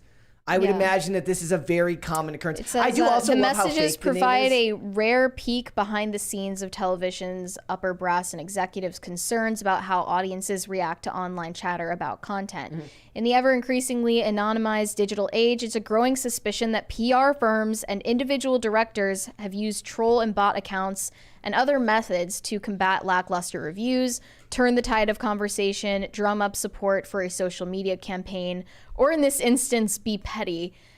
But that's the thing. You can't artificially drum up support for a show if people either don't like or haven't heard of it. Yeah. But it also, think about what they were saying about Justin Timberlake and bot accounts. Like, this is going to happen in all areas of entertainment now, not just in movies and television. There's too much clout behind getting an anonymous group of people to seemingly be on your side. Yeah. I saw this tweet that said like 90% of the red pill tweet accounts that you find on X will probably be Indian call center employees behind the scenes. That's why you shouldn't pay attention to discourse on the internet, because like most of it's fake. Yeah. I bet like a lot of the Amber Heard supporters are fake. It's her probably trying to get I'm herself sure a back lot of the into, Depp supporters were fake Aquaman. too. Yeah. Swing both sides. In any conflict. Oh, I would buy more. I think more that the Johnny Depp support was more organic, and then they wanted to use bot accounts to try and drum up support to get people to shift because they felt a shift in the public sentiment through bot accounts. I'm not going to say like which side this was asking me to post, but I was offered money to post about the Israel-Hamas conflict. Oh, wow. Like for paid posts in a certain window of time. That's insane. I'm not going to say which wild. side they Yeah. were asking to pay me for, but yeah, like I was like, oh, so when I look at all of these influencers that are posting all day these TikToks about awareness for either side, you have to think about it, like who are they getting checks from? There's a fantastic Ryan Long bit here, I bet, that he could do where he gets it from both sides. He's like, he gets like like a one banking- brand deal I offer mean, from the IDF and Is one that from not Hamas, what and the he doesn't banking know what to families do. do? Literally, like they just get paid by both sides. he's like, look, I take money from this side to talk about how great Israel is. I take money from this side to talk about how we need to free Palestine. He's like, you gotta. You know what? I'll this take economy, money from Disney to give Snow White a positive review. Just throwing that out there. If anyone at Disney has a good offer for me, I will just give a glowing review to Rachel Zegler, regardless of the content and the quality. She's like, I can talk I'll myself sell into out. it. I'll sell out. There's just a number. Yeah. I'm not going to name the number. You have to come clearly up with that number wasn't high enough. Yeah. That's why. No, you're the telling number us they that. gave me was not high enough. Pathetic, she said. For Snow White, What was- yes. Wait, what was the number? You don't have to. You don't want to. It was in the hundreds. It was not in the thousands. Oh yeah, no. So no. Come I was back when you not- got more zeros. Like, that's on the more end of that. That's more insulting than anything. Yeah, like, you think I'm worth absolutely. 2 zeros? That's just. We'll give you $150 That's to just sell your sad. soul. That's, Like, they're like, raise if the I'm stakes gonna become a little shill, bit. I'm gonna become a shill for enough money, right? Like that's just. That's, Throw I in a gotta be free able to- vacation and a timeshare for I gotta me. be able to like retire off this one tweet. Yeah. I just think it should be taken into account when you look at the discourse for TV shows and movies, because a lot of what we talk about is how people perceive these things. My favorite part is like the name, the Kelly Shepard account name is literally Kelly SH3388935. Right. Oh my Like you gosh. couldn't even get like a Kelly Shepard was here at like. They didn't even try. No. You know what? That's why they should have terminated that employee, because he wasn't putting in enough effort to his didn't do side his job. It was one of the You know, suggested Twitter names. So what he claimed about his termination was that they kept taking away his normal responsibilities to have him do lesser things and make it easier to fire him. make it easier to justify firing him. So one of the things they had him do was watch over foster kittens on the floor of his boss's office all day. What? And they said, we're doing this to help his mental health. Get it? Because he said he was mentally ill. Right. Yeah. And all of these people are the ones posturing about mental health awareness and wokeness and accepting people for their gender expressions and all of this stuff. In behind the scenes, they're all just assholes. Yeah, that sounds like something you would hire someone to do who already has like mental health like issues or disabilities, not like your executive or your corporate jobs are starting to resemble daycare more. This was not an executive. This is the employee. This is the Sully Tamori guy who was the intern who was asked to make these tweets. About this isn't the executive. Shouldn't he be more embarrassed that he took these orders than Casey should be? It's funnier if they were doing the have you ever seen the meme that says like, it's like, my mom tricked me into helping clean up by telling me I was really, really good at cleaning dishes. And years later, I didn't realize the grift until years later when I was like, wow, she's like, wow, you're really good at doing those dishes. And so you want to like help every time. Right. They're like, wow, you're really good at sending those fake tweets. Like, you're just like, you're the best at sending those fake tweets there. Could you do that more? As a way of like getting him to want to do this task. I don't know why Casey couldn't have done the dirty work himself. Yeah. If he wanted to tweet so bad, why don't you just do it on your own account? Would have had to have gotten a second phone with a. He'd have to get a burner. Like now he's starting to sound like a spy, but he's really just talking about this TV show that nobody cares about.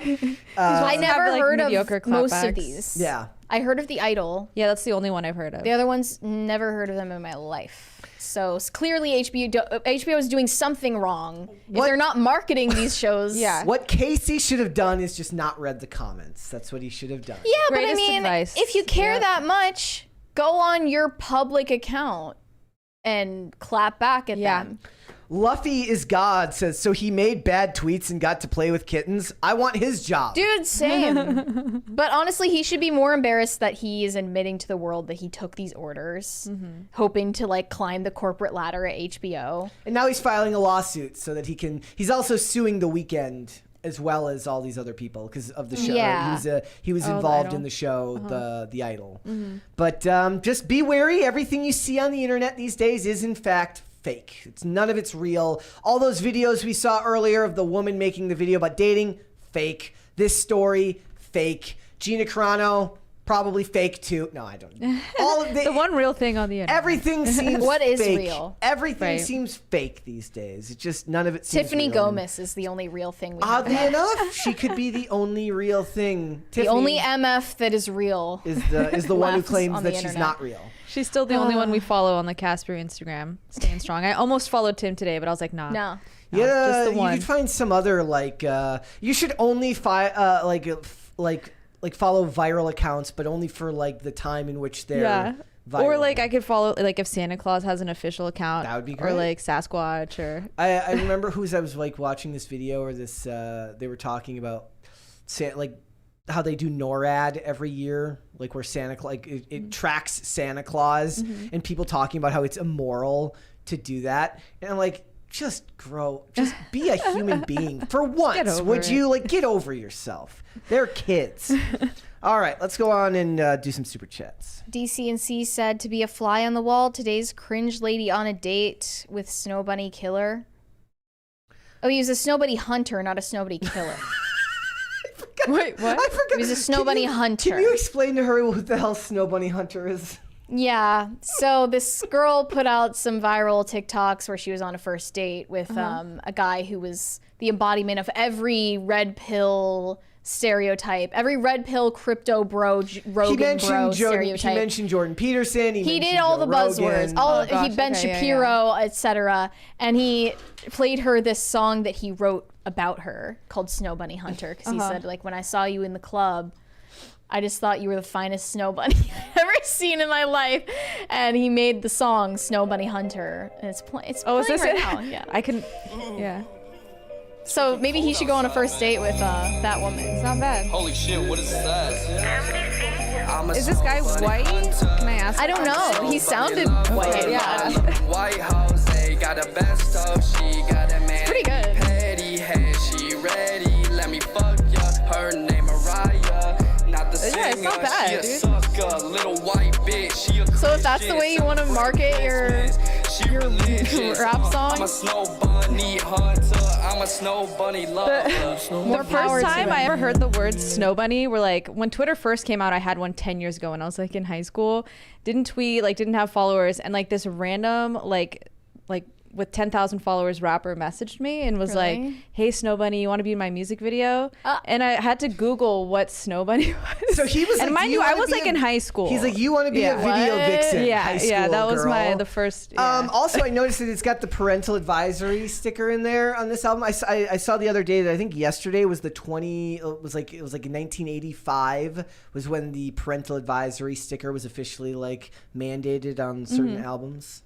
Yeah, 85. 85. That's when the censorship began. Yep. Organizedbusinessservices.com said, since I can't have ad block on YouTube anymore, do you guys want me to watch and click on ads? Also, you should see all the ads I get. How to make money. Wait, what? REI gurus now? I can't. don't know what that I'm is. looking for it here. I can't see it. I mean, we don't want you to click on the ads. What is an REI guru? I don't know. REI, like the store?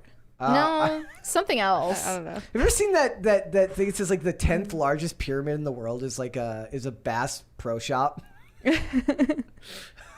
Oh yeah, I want to see that in person. I would like that is so 2023 to be like a meme vacation where you go like did you see the video the other day that I reposted, and it's been my favorite ad for a long time. It's the roller skating ad. It's like, hey kid, want some candy? We showed it on here the one time we got copyrighted for it. And the kid's like, I roller skate to stay off crack. And it's this ad from like Roller Kingdom in Las Vegas from like 95. And to this day, I still plan to take a pilgrimage to that roller rink. It's still there. It's still there. It's the great. It's like it's this ad, and like there's like this old grandpa, and he's like, "Hey kid," and it's like an 85-year-old man wearing sunglasses. Rollerblading? No, he's trying. It's these people trying to get kids to commit crimes. A guy comes out, and he goes, "Hey kid, want some drugs? First one's free." It's the greatest ad in the history of ads, and it's for this place called Roller Kingdom that I still to this day intend to at one point drive to go and actually go to that roller rink. It's gonna happen. That'll be your And the Bass pilgrimage. Pro Pyramid. And the Bass Pro Pyramid. Yurishima Otaru said blackface is a specific thing. This ain't it. Correct. True. Yes. Benjamin Mauser said, shout out to South Park. Love the new episodes. Yeah, they were watching it downstairs. Yeah, I saw. Did you see that when they were down there? Yeah. When I was down there, they were at the part where Randy says like, "Your generation doesn't know how to do anything," and then he gets on his phone to call a handyman because that's how his generation solved problems was by calling handymen. Benjamin Mauser said $5 for Mary to get a spray tan for tomorrow's show. Would you have you ever put on a spray tan? No. No. I should do orange face on you. That would obviously be disturbing.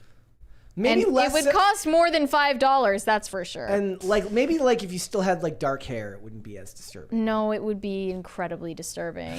Let's hold off on the rest. Embrace your natural skin tone, man. I try to. You know? Yeah. Let's But I hold get off on the hate. rest and let's come back after we talk about these famous. So the other day, Andrina, she's a friend of the show. She sent me this Instagram link of amazing celebrity quotes. She sent me the Gwyneth Paltrow quote that you're about to see. Well, here. the trend is celebrity quotes that work better than SSRIs. Yes. There are a lot of things that work better than SSRIs, but looking at out-of-touch celebrity quotes, it works pretty well to cure your depression. So let's go just through start some of them. off. So This first one is one of my favorites. Vanessa Hudgens talking about COVID-19 and how she didn't support the lockdowns. Like, yeah, people are gonna die, but like that's inevitable. like that, and she was right. She was based. absolutely She was right. And she was like, I'm the Coachella queen. Let me go back to Coachella. Like That's where I belong. I just want to perform. Yeah. If a couple of grandmas have to die, then I guess. No, it's not even about performing. She's just the Coachella queen because she dresses up the best for Coachella. She slays every year. Just- She doesn't have to, but she does. She runs Yeah. that place. Yeah. So she was like, you're not gonna let a lockdown stop me.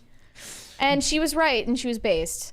She probably didn't even know it. And then Gwyneth Paltrow. This is the one that I love. One of the most lovable, out of touch celebrities, especially after the ski trial. I mean, she's proud of it. I can't pretend to be someone who makes $25,000 a year. Where is the lie? Where is the lie? Wait, what context is this in?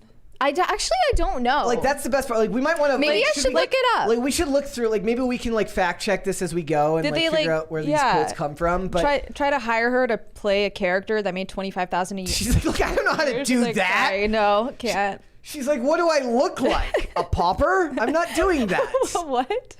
What's a Okay, I'm pauper? looking at Gwyneth Paltrow's most controversial quotes. One of them is, I don't really have drunk friends. My friends are kind of adults. They have a drink. But they hold their liquor. It's incredibly embarrassing when people are drunk. It just looks so ridiculous. I find it very degrading. Honestly, that's a great quote. Go off, queen. She's just so Okay. elitist. Points for me. It's fantastic. So with the I can't pretend to be somebody who makes $25,000 a year quote, she claimed working as an actress and as a mother is much harder than having a regular job and being a parent. Yeah. Now that is out of touch. Yeah? I think that's the most out of touch thing she's ever The said. only reason I would think it's particularly hard is because as an actor, you have to be away from home all the time. You have to travel to do those roles. Yeah. For a few Right. months at a time. But So I mean, you're like, away from your children. so there's a lot of jobs out there like where you have to be away from your kids for months Truckers at a are time. like first time. Yeah. Right, yeah. Well, And that's all year round, not a couple we months at a love time. Gwyneth. Yeah. We love Gwyneth. Yes. It's fine. It's fine. Jaden Smith. I hate when people laugh, or when people my age laugh. Like, can we talk about the political and economical state of the world? This is his mom's fault. This You is better I was never, about to say. never catch Jaden Smith laughing at anything. He's not allowed to laugh after This is this. Jada's fault for giving him ayahuasca or whatever she gave him, or Yep. LSD or whatever they gave the kids. And he was like, "How can mirrors be real if our eyes aren't real?" Bro. It's also sad because it's like I hate when people laugh. neither of his. What No, is only that? his age. At what age is it People my appropriate to age, laugh? yeah. So it's like if you're younger than earn him, the it's okay. privilege, If you're to younger than laugh. him, it's okay. Yeah. When you're older than him, it's okay because you've earned the right to laugh, like Mary said. Like you've worked hard, you've contemplated the meaning of life for a while. Yeah. You are now hereby allowed by Jaden Smith to laugh. This is Also, but so- also maybe it's because at his home there's literally nothing to laugh about. Yeah. Like he goes home, his mom's being kind of verbally abusive to his dad, and it's like, what's so there real. to smile about? Or like if Chris Rock makes a joke about your hair, you're not supposed to laugh. That's Exactly. what he learned. exactly. Justin Bieber. This is one of my favorites. Anne Frank was a great girl. Hopefully, she would have been a believer. Somebody points out would that have he been. didn't just say that; he signed the sign-in guest book. He said this while he was at the Anne Frank house. Yes. In like 2012 or something. Yes. Justin Bieber has like one of my favorite viral videos of all time when his car breaks down in the hood and he randomly Yes. just like starts doing push-ups and like singing and everyone's like hyping him up. It just makes What? no sense. I never but it's saw so that. funny. Yeah, like he's like everybody there is like hyping him up while he's doing push-ups on. He's like impressing them. Okay. It was great. Look, Anne Frank probably would have been a believer Absolutely. She was a guess. teenage if girl, she right? lived in the Bieber era. There's probably a woman now named Anne Frank who likes Justin Bieber. Yeah.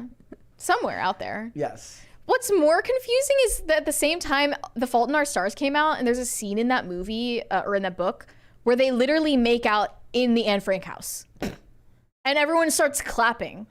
Like that's a real scene in the movie, and I thought that was so weird and what movie is this? disrespectful. In The Fault in Our Stars, Okay, it's I the haven't seen it yet. like teenagers who both have cancer and they fall in love. Okay, I haven't seen it. Yeah, I haven't heard of it. But Yeah. Now I will watch it. This is a scene where they start making out in the Anne Frank house, Blasphemy. and just because they have cancer, everyone starts clapping, and I'm like, is this acceptable? I don't know. But yeah, Demi Lovato. My fave dish, I like mugs because they're comfortable in your hand. That seems like She likes to hold them with two hands Yes. with the sweater paws. it's that's like Quintessential something white would woman. say. I love that they use the Poot photo. Poot Lovato. What's the poop photo? It's just this really tragically ugly photo that got taken of Demi Lovato that got spread around, and it was like her evil twin Poot. and she like got so offended by it at the time. It made it funnier. I'm trying to get a second crisis party going here. Let's Love go! Katy Perry. Is math the same thing as science? Okay. In a sense, yeah. It uses math. That picture is hilarious. Katy Perry, like they should use Katy Perry as a STEM ambassador now. Or actually, no. She would be an ambassador for the philosophy department with a quote like that. Yes. Dude, I had a high school chemistry teacher actually who looked just like Katy Perry. What? That doesn't seem real. No, and Maybe it was her. Mrs. Hopman. Mrs. Katy what? Perry, Mrs. Hopman. Hoptman, like Optimus Oh, Prime. they said like That's what we called Hotman. it. I'm like, her name's Mrs. Hotman? No, there's a P in there. Okay. Okay, this next one was my favorite. I reposted this one. I think people think I like to think a lot, but I don't. I do not like to think at all. Kanye West. As we've learned. If I had to live in Kanye's world and in his mind, I wouldn't enjoy thinking either. So I found that very relatable. I mean, maybe he just doesn't like thinking. thinking about certain things. He's like, what Kim's wearing, he likes to think about that. Like fashion and death, just like me. Just like you. Well, it's interesting because he says, I think. So he just contradicted himself within the same sentence. Well, he thinks, But he doesn't like but he doesn't doing it. enjoy. Doesn't mean he's enjoying doing it. Yeah. That's why he's a tortured soul, huh? Exactly. Exactly. It's rough being a tortured That's why he's an artist. Exactly. And Kylie Jenner. This is the year of like realizing stuff. I remember this. Me and my friends are all realizing stuff. What is that in context of? I think it's something she said on Keeping Up with the Kardashians. But what was she realizing? It's the year of realizations. It's not the year. It's not the book of revelations. It's the book of realizations. It's a totally different thing. Okay, this was when she was talking about her New Year's resolutions in January 2016. I feel like was she? she was a teenager probably. I feel like every year has a new energy, and this year is about the year of just realizing stuff. I think about that all the time here when I'm on. Jenner's realizations remain a mystery. I think about that all the time. Was this before Bruce became Caitlyn? Is this like... It was, 2016, right? yeah. Okay. Or no, it wasn't the Call Me 2017. Caitlyn cover in... 2017 or 2018. It was either 2015 or 2017, I remember. Was it that long If it was ago? 2015... It can't have been 2015. 2015, I think. Yeah, it was 2015. It was a long time ago. That's crazy. So I guess that she was realizing things, and Caitlyn was realizing things. And of course, with words of wisdom for everyone, is Hillary Duff with, "If the light is off, then it isn't on." Just a truism to live by. From So Yesterday, which was a bop. Yes. And we all know it. In 2007 or something like that. But we have more. There's more. Celebrity quotes that work better than SSRIs, part 2. I can already picture everyone here. Like all the people who are feeling better now because of us right now. Yeah. Kelly Osbourne.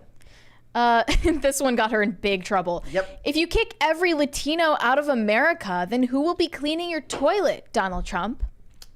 And then she like everyone around her goes like, ooh. And then she's like, in the sense that. But I mean, why did she think Donald Trump was like trying to kick out every Latino from the country? I mean, that was a common narrative at that time, was that he was Who racist and that Did people genuinely think that? Oh no, he was just gonna round them all up and just kick them out of the country. There was also the people who legitimately thought that the guy who had like the first openly LGBTQ cabinet member was going to round up all gay people and put them in camps. You can't fake that level of social unrest that's been perpetrated by the media. Kelly should go back to the UK and stop talking about American politics. It's forever. the hair dye has leached into her skull. Brooke Shields said, "Smoking kills, and if you die, you lose a very important part of life." Yeah. Brooke. Just like when the light is off, it's never on. When your inner light goes off, it's never on. It's not good. I suppose it's fair to point out that, like, if you're a celebrity and you're that level of fame and you give that many interviews, you'll say stupid things. You're gonna eventually, like, I've said plenty of things on here. On the show, I'm sure, that are like mega stupid. I don't know if any of it rises to the level of if the light is off, it's never on. That's But a song probably. lyric in her defense. Yes, but probably something like I've probably said something along the lines of like where like you're asking a genuine question and it comes out like, is math the same thing as science or whatever it was. I probably would have asked an equally I stupid think question. the more you talk, probably the dumber things that come out of your mouth. Yes, Like, and after a I'm certain generally point. I'm generally pretty dumb anyways. So the fact that more things along this line haven't been said is actually a testament to my goodwill, to my ability to hide my stupidity. Yeah. All right, this one is maybe the worst one. They're saying Mariah Carey. somebody says Mariah first of all Carey, this I has love been her. debunked. Oh, it's not real? Apparently it's- Well, I'll read it anyway. When I see those poor starving kids all over the world, I can't help but cry. I mean, I'd love to be skinny like that, but without all those flies and death. Do you want to check and see if it's? Do you want to see if you can fact I check love it? that it seems like something Mariah Carey would say. It's Really? like we have to fact check It's a comment. Like, It's a comment on her personality. yes. It Absolutely. says it's from the X Factor, when she was on the X Factor. No, it just seems like it could be made up. Let's check Snopes. Did Mariah Carey say she'd love to be skinny like starving kids? Misattributed, it says. Yes. After a satirical Mariah Carey interview appeared on the internet in 1996, the damaging sentence cited above was lifted from it and quoted in Vox. Okay, so it was just made up. Okay. Debunked. It was from a Debunked. fake interview. Mariah and they Carey pretended did like not it was real. actually call starving African children her thinspo. I love that somebody responded here to the Kelly Osbourne one. Says, I understand the quote of Kelly Osbourne because in the U.S., most of the unskilled jobs are done by undocumented Latinos, so they are an important part of the community, and right-wing people have to recognize that. Proving that her comment had an audience of room temperature people for it. True. This is funny. Arnold Schwarzenegger said, I don't understand how they can call me anti-Latino when I've made 4 movies in Mexico. I don't understand. How can they call me anti-Latino? Oh, I love how old he is. He's like, look, I've bolstered your economy at least 4 times. Yeah. Like, you True. can't call It's me. my favorite governor too. That's oh yeah, Yeah. like and a Republican at that. Like literally the definition of a rhino. He should make a movie where he's a giant human rhino. Didn't he also have a half Latino kid? Did he? With the Like maid? yeah, with his The maid. maid? Yeah. Did that happen? I thought I the think maid they was had a like baby. Eastern European or something. Yeah. He has an illegitimate child with someone. I don't remember who. That I thought was half Latino, but I might He's be mistaken. he's really funny. How can they He's say just- I'm anti-Latino when I had a Latino illegitimate child? There you go. He's a good example of someone who I understand why they don't like him now, given his comments on COVID and everything he said. Yeah. about What did screw your he freedom. say that made people think he was anti-Latino? Oh, I have no idea. Like, where does that come from? I think just being a Republican and like wanting closed borders makes you anti-Latino. He's probably not open or closed borders anymore. Yeah. He's like not a Republican anymore, I don't think. Yeah. He still really wants to run for president, though. Like, he still has aspirations, even though it's never going to happen. I'm looking. I'm literally missed his looking it up time. because I'm just. Is he anti-Latino? There's a from the Banderas News. Schwarzenegger, anti-immigrant. It says. Is it just him Oh saying my stuff gosh, about that article is. We're not even gonna That bother. text is so small. I'm not reading that. It's probably just him being This is from 2003. like saying stuff about security. Arnold bid troubles Mexicans. It says Arnold's so basically they others fear he will defeat Governor Cruz Bustamante, who is the grandson of Mexican immigrants and is vying to become the state's first Hispanic governor in 174 years. So yeah, they were they didn't like him back in 2003. Melania Trump said, I don't have a nanny. I have a chef and I have my assistant. That's it. I do it myself. Hey, I'm raising my kids all on my own. They're saying, by the way, they're saying yes, he was anti-immigration at that time. Right. But that was pretty. Remember that leaked phone call where Melania was like, they expect me to do these Christmas decorations and I do the Christmas decorations, but it's not good enough. Yeah. And she was complaining to her assistant who was recording it to like send it out to people. She can't trust anyone. Oh, poor Was that the one where she's like, and these liberals? Like, I want to find that now. She's like, look, I signed up to marry a rich CEO, not to be the first lady of I don't want to freaking decorate the White House. She's like, I literally hire people to decorate my own house. I'm not decorating an even bigger house on my own. That's insane. She said, I'm working my ass off on the Christmas stuff. You know, who gives a F about the Christmas stuff and decorations? But I need to do it, right? Yeah. And then I do it and I say that I'm working on Christmas and planning for the Christmas, and they say, oh, what about the children that they were separated? Give me a break. Where were they saying anything when Obama did that? I cannot go. I was trying to get the kid reunited with the mom. I didn't have a chance. Needs to go through the process and through the law. Go off, Melania. And she also made unpleasant comments about Stormy Daniels. Okay, next, Paris Hilton. What is Walmart? Is that where they sell stuff for walls? It's giving the remember when she wore the shirt that got photoshopped that said like quit being poor? Stop being poor. Stop being poor, but it wasn't real. But again, it's believable because at that time it was in to be like rich, self-obsessed. Well, that was the point of The Simple Life. Yeah. They would probably make a comment like that about Walmart in The Simple Life. I think that's what this was from. Because people like rich celebrities still had a sense of humor about themselves at the time that show was made. Yeah. And they don't anymore. Kim Kardashian, thanks guys. I had no idea a pickle was really a cucumber. You guys totally confirmed it. Weren't you the person that didn't know pickles were cucumbers? It could have been me. I don't know if it was me. Someone, or no, maybe it was the other Sara that said she didn't know that somebody recently was like cucumbers, and I'm like, how long have you been on this earth that you just found out today? Yeah. You can pickle anything. It's true. Yeah. But that doesn't make it a pickle. A pickle is a cucumber. Wait, what? Yeah. In what context was this even a conversation for her?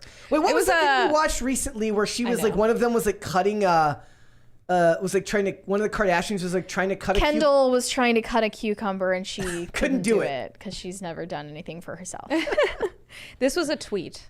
Oh, okay. So I believe on Twitter, she was like, did you guys know, like, apparently, like, pickles are cucumbers or something like that? This massive revelation. Yeah. Nobody knew. And then clearly she was, like, reeling about it, and then it was confirmed that pickles are indeed cucumbers. Yeah.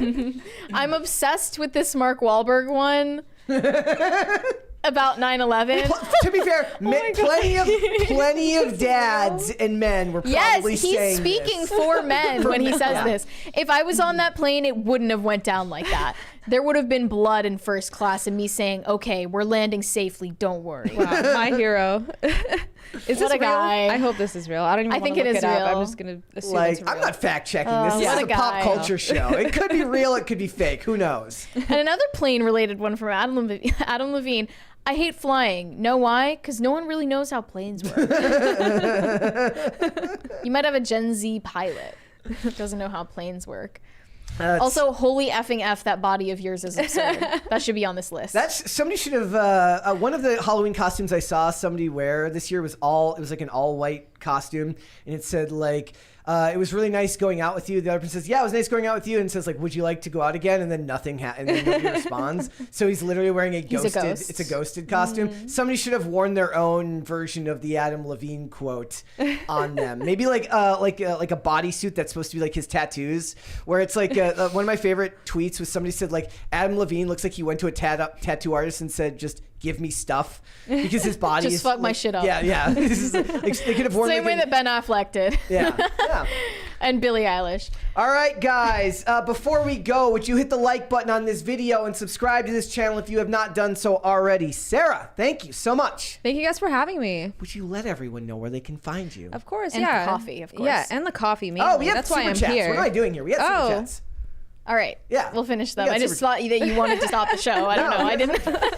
I wasn't going to question it. No, sorry about that, guys. 200 Watt Studio said Lil Nas putting on a menstrual show. I want the second crisis party, guys. Let's get that second crisis party, because I almost ended the show. See, if we'd gotten the second crisis party. I thought there was some kind of emergency and I just wasn't going to question it. No.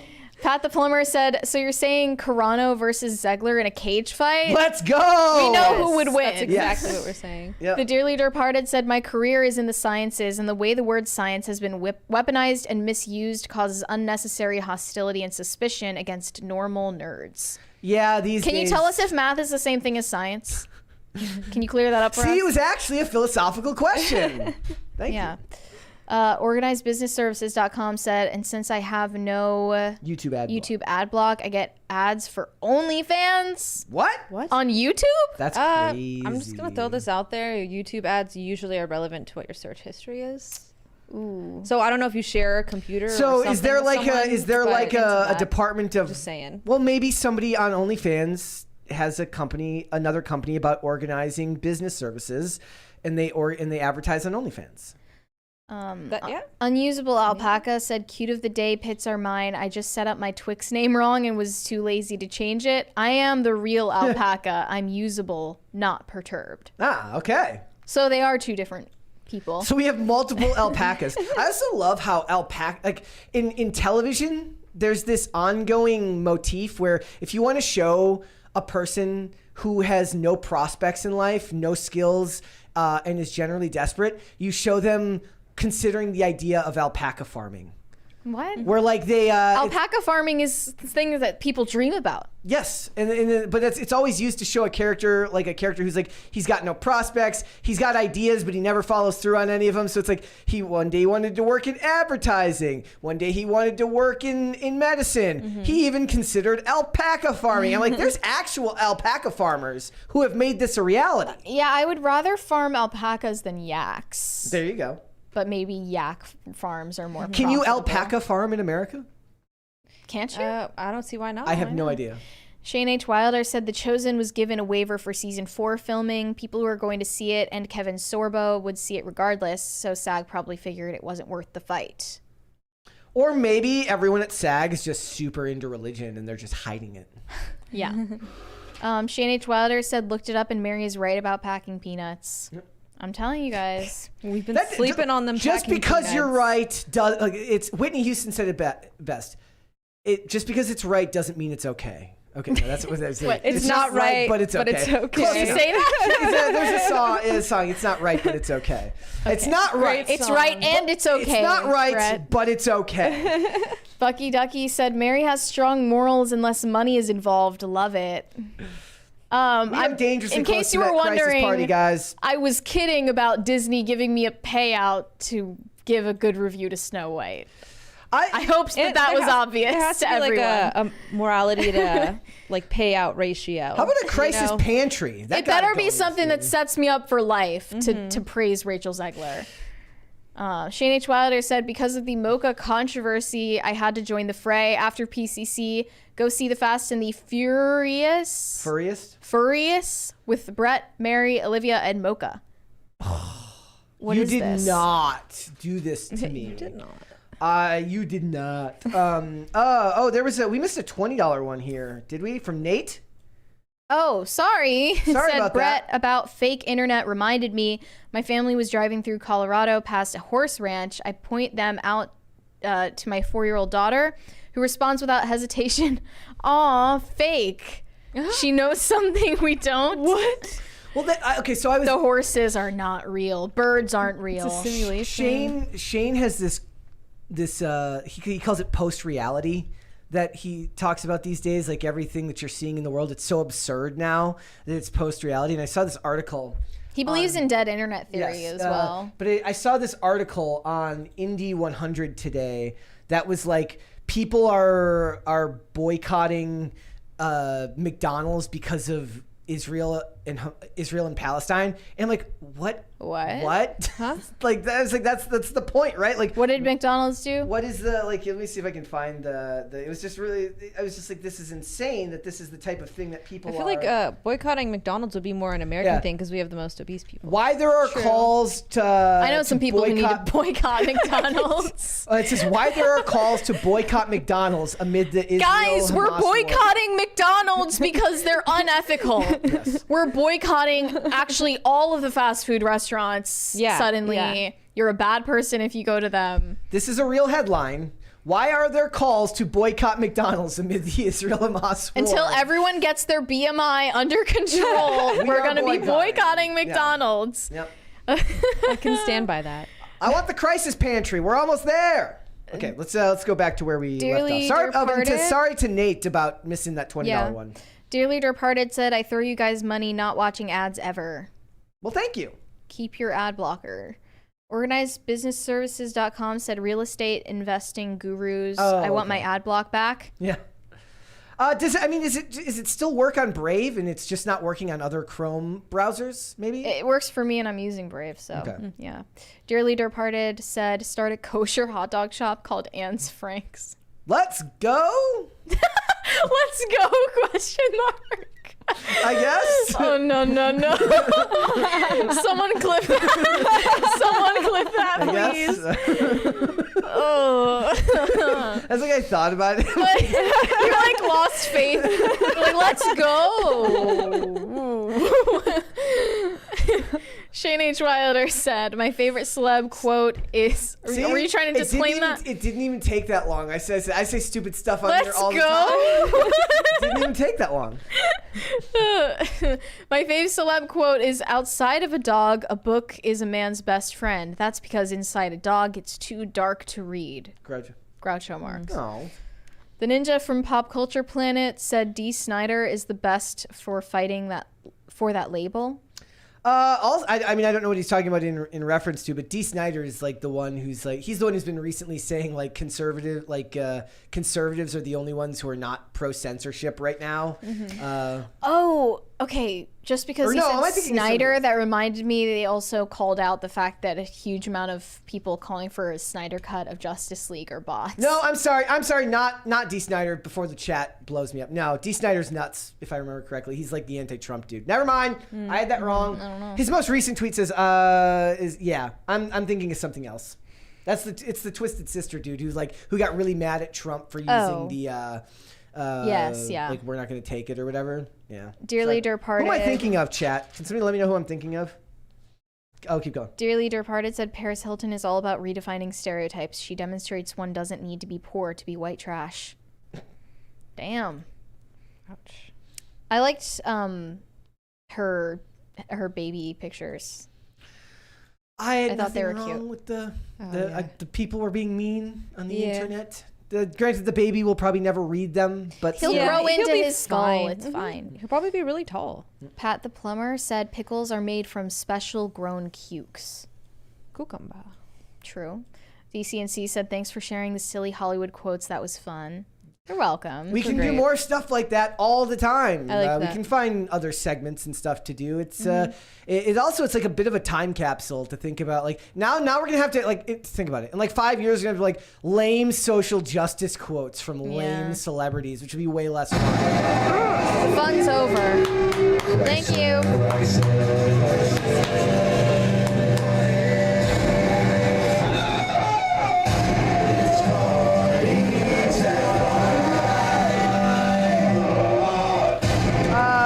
Darth Doza for $20 says, you all finding the Mariah Carey quote was worth $20. My brother worships her more than any theist deity.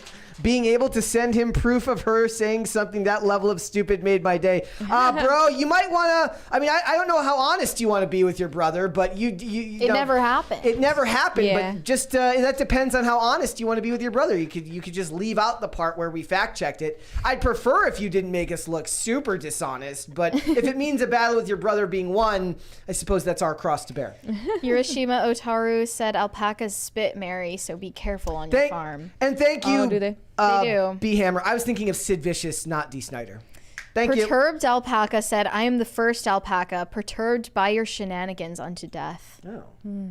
You guys should fight for the title. Shane H. Wilder said, you can farm alpacas in America. There are some in Texas. Yeah, it's not like against the law or something. If some guy can keep a tiger in his apartment, I think you're good. DCNC said, what's the plan for episode 500, my dogs? I was thinking what we do, because people really liked when we did the episode where we just kind of chilled for a little bit after the episode, because I was like, I want a crisis party or else. I said, I will sit here until we get it. I figured we'd do a regular episode, and then the rest of the time we just hang out. Sounds good to me. Like, it's low pressure. I have to learn to be okay with dead air, which I'm not a huge Episode fan of. 400 was just insane because we were talking for like 5 straight in a hours. planned structure for like 5 hours. it went fine, but it's just not tenable to do it again, you know? So I was thinking maybe we do something that's, perhaps it's that long, or we do like 4 hours, but the first 2 hours are just the show, and the last 2 hours If we can figure hang out some way to take call-ins, that would be cool. That'd as be well. super cool. But that'll take some preparation. Let us know if you guys have any ideas, though. We're like halfway to a third crisis party, guys. I would, like the other day, it would be cool if we could get it. I'm just saying, Or we'll wait. Just throwing it out there.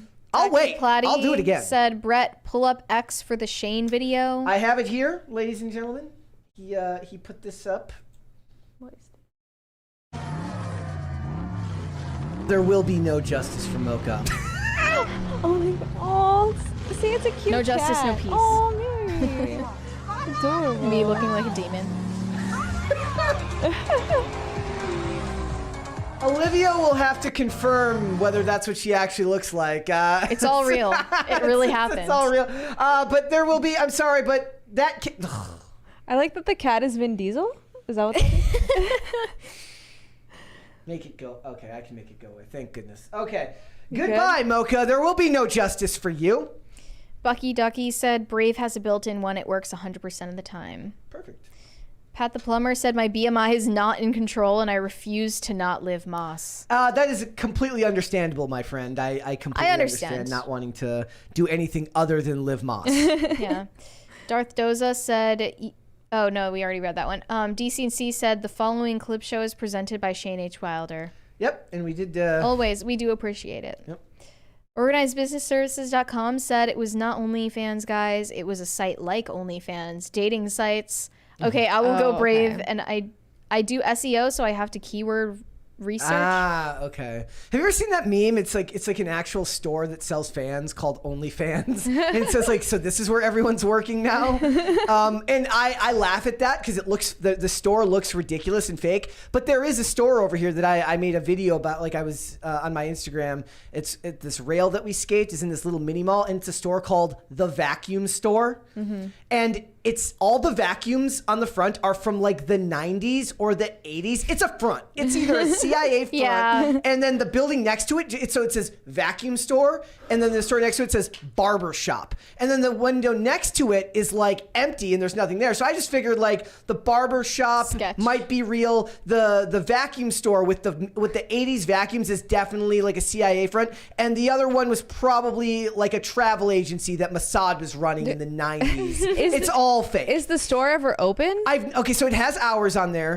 but like I've never seen anyone go in there. Yeah. All of the old vacuum models that are on the front, they all have dust. Like Go buy one dust. of the vacuums. Go walk. Yeah, check it out. Kind of want Go to. walk in there. Yeah. Okay. Well, no. Like, apparently, like somebody's like, well, it's clearly a place where you go to get like your vacuum serviced. I was like, who's doing that? Nobody's. Really? Apparently, there's like You really just buy a new high-end- one. Like apparently, like because all the models that were listed it wasn't like Black and Decker. It was all these like Italian sounding names. So maybe they're like super high end vacuums. No, definitely a front. Definitely a mafia front. Yeah, I mean, I just figured it was definitely like Italian imported vacuums from the 1990s. I figured it was some CIA front, and like the guy, like in there, if you're trying to get out of town, that guy can get you your passport and papers so that you can catch a flight without going under your real name. Because it's the vacuum store. You could at least come up with like a name for the vacuum store. It's ridiculous. Sir Ranko Productions said, mentioned it yesterday, but my fave quote, they ask you how you are, and you just have to say that you're fine, but you're not really fine, but you can't get into it because they would never understand. Well, they wouldn't, and nor should you expect people to understand. No, when people ask you how you're doing, here's a hint: nobody ever actually wants to know how you're doing. That's to you, Ruby See, remember Barker. you got mad at me the other day when you asked me how I was, and I was like, you don't actually care how I am. And you were But like, we no, weren't that's in- why I'm asking. We I'm were like in a room wait. together for like working. It wasn't in passing. We weren't like walking from one room to the other. Oh, how you doing? Oh, well, actually, right now I'm going through a divorce. Like, nobody's saying something like that. It's like a small talk formality, and I just felt like we're past the small talk. But I appreciate it. I do. I appreciate You're it. past the small See, talk. But that being said, that means I'm better than the average person. That's what she's saying. That's right what you there. meant. I care more. No, don't than twist the my average words. person. Seth Essington said this is an example of a super chat. Well, thank you. Yeah. Nice. DCNC said, "My name is Sara. Tonight on Gamermaids, we will ad-lib." What are they Wait, going what? to do on Gamermaids tonight? Ad-lib something. What is an ad lib? Wait, are we supposed to like You should ad-lib. decide what game they're gonna play? I guess just throw something in there. Oh, okay. Tonight we're gonna play. It doesn't say Probably play. It says FNAF. we will. We will play. We'll be playing I don't know FNAF. video games. Maybe Halo. You don't have to. It doesn't have to be Eating video Five games. Like Guys. Yeah. tonight, we're gonna play the song YMCA while playing video games. You can make up anything there. You don't have Okay, to ad lib yeah, a video yeah. game title. Make up anything. We're gonna play musical chairs. There you go. Are you on Gamermaids? I wasn't planning to be, but today. Yeah. Okay. maybe. Potatoes for Seamus said, "Down with Big Olive, Hail, Mocha, and Mary." Look, What there's is also this? all these people that they this is Discord chat where they tell me that olives are bad and I tell them that they're wrong because No one actually thinks olives are bad. That's No, insane. people are gonna super chat now and tell you that you're wrong. Yes, plenty of people in the chat were like green olives are bad. I'm like, you're wrong and you're disgusting for saying You're a so. disgusting person. And frankly, I'm offended. I mean, I don't Yeah. feel that strongly either way. That's what's puzzling. I like to me. the Kalamata. Is that the brown ones? Not the black ones, but like the kind of reddish maroon colored ones that you put on pizza. I'm not an I don't olive I just eat the connoisseur. green ones. Just the those are okay. Those are the mid olives. Those are the mid ones. Judgy McJudgerson over here. Yurishima Otaru said, "Is there a VCR repair shop in that strip mall?" I wouldn't be surprised, and that's not far off, right? Like that's another one. There was in Minnesota, the last place I lived. There was another one that looked like a CIA front. That was literally it said like electronics repair shop, and it said it was like sponsored by Ravox or like this company that hasn't. I was really existed. hoping you'd say Raid Shadow Legends. That too, but they're not real. I always imagine it's run by some dude because in the movies it's always some CIA dude who's like, it's like nobody's ever in the store because the only people that ever come there are people that come there to pick up papers or to have you hack into some server somewhere. Dude, if I'm ever in a pinch, I'm gonna go to the vacuum store. 'Cause that'll be like my only option. I won't know where else And then to it's go. I'm like, actually a worth vacuum try. store and you're just being a Damn weirdo. There's a They're like, $20 what are one you here talking from Chief Op Off. Says, I made a nice sale while watching today. Just sharing a bit with y'all. Well, thank you. What did you sell? Congrats. Was it a vacuum? Did you sell a vacuum to someone at a vacuum store? And does the person at the vacuum store work on commission? Also, all the posters were faded. Thanks. Like all of the ads for vacuums were like from the 90s and faded. We have to go there. You have to go. It's right by. No, like Field trip. when we go to see movies. Yeah. It's over by there. No, but Yeah, what I've been wanting to before. do, the conspiracy Or it's over I by have been Denny's. wanting to uncover is Chuck E. Cheese because they recycle their pizza. Yes. How? Do they really, guys? Okay, Like- why else would the pizzas look like that?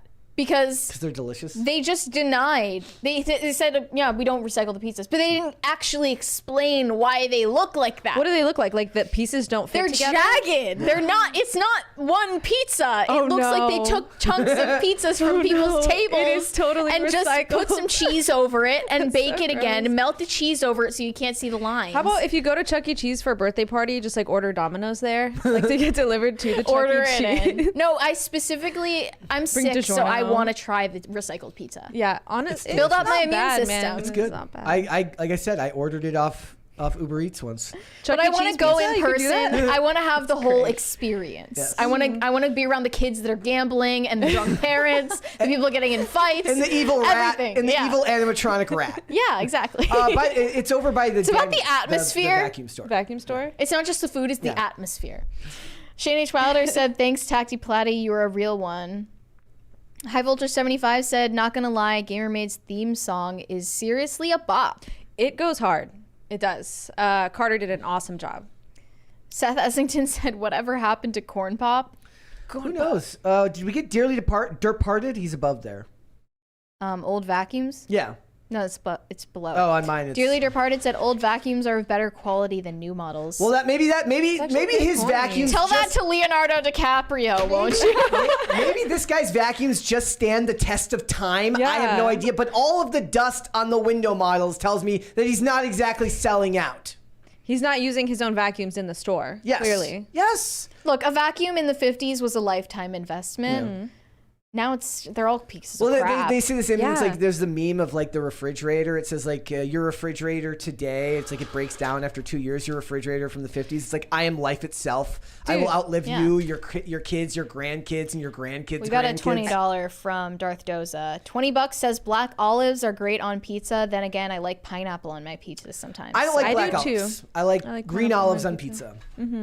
Personally. You were about to Oh, say question. something? Okay, I don't know if it was a meme or someone like the other day mentioned. Have you ever seen two people that have the same refrigerator? Like, have you ever gone to someone's house and been like, "Oh, this is the exact same refrigerator I have at my house"? No. Why would you notice that? But isn't that weird? It probably happens. I mean, I think nowadays, yes, but I feel like Doesn't everybody I've have never... the same generic marble countertops? Because that's the thing you're supposed to have.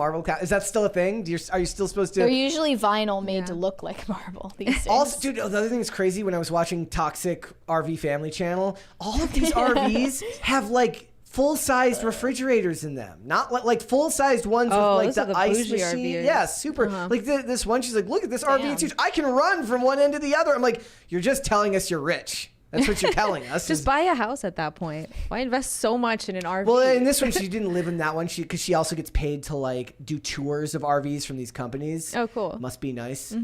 But yeah, she's like, "Look, I can run from one end to the other." I'm like, so like we get it. I could never afford that. Perfect.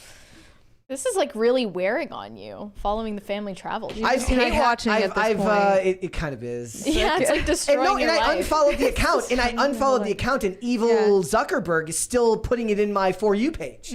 So I'm like, oh, I'm done with monster. it, and then here it Now- is again. It's like, oh, Now I have a personal vendetta with Yep. Mark Zuckerberg. How dare he? Hostage pantry? Wait, DCC Hostage said pantry? hostage pantry. Huh? Instead of hostage party. oh. Potatoes for Seamus said also happy Halloween, Brett. Hope you got rid of Lemons? what is that? Those lemons? I don't know what that is. I don't know what that is. He also misspelled your name. They all misspell my name now. That's fine. Whatever. Pat the plumber said Brett's smarter than the average bear. How smart is the average bear? Did you see that video of the black bear or the bear that was in like the hotel kitchen, and like the security guard tries to fight him off and gets his ass kicked? Oh my gosh. Like no. brave on the security guard. I don't know what he was trying to protect anything from, but it's like, just imagine you turn a corner and there's just a bear in the kitchen. Let me see if I can find it. Bucky Ducky said Brett and Mary on Gamer Maids when. I love watching non-gamers play games. I'm not doing that. I think you guys should tell Sara over on Gamer Maids that we will show up on Gamer Maids as soon as she appears on PCC first. It's There a you go. trade-off. Here's Also, that- I am really, really bad at video games, so people are just going to tear me apart. Why is it just hanging out? if you look at the screen, Sarah, over here. It's so casual. Dude, why are bears so cute? Like, Yeah, right so now. cute and so deadly. yes. Why? Why? And this man just goes confronts him with What a is- walkie-talkie. Just go home. Bro, whatever they're paying you, bro, It's it not ain't worth enough.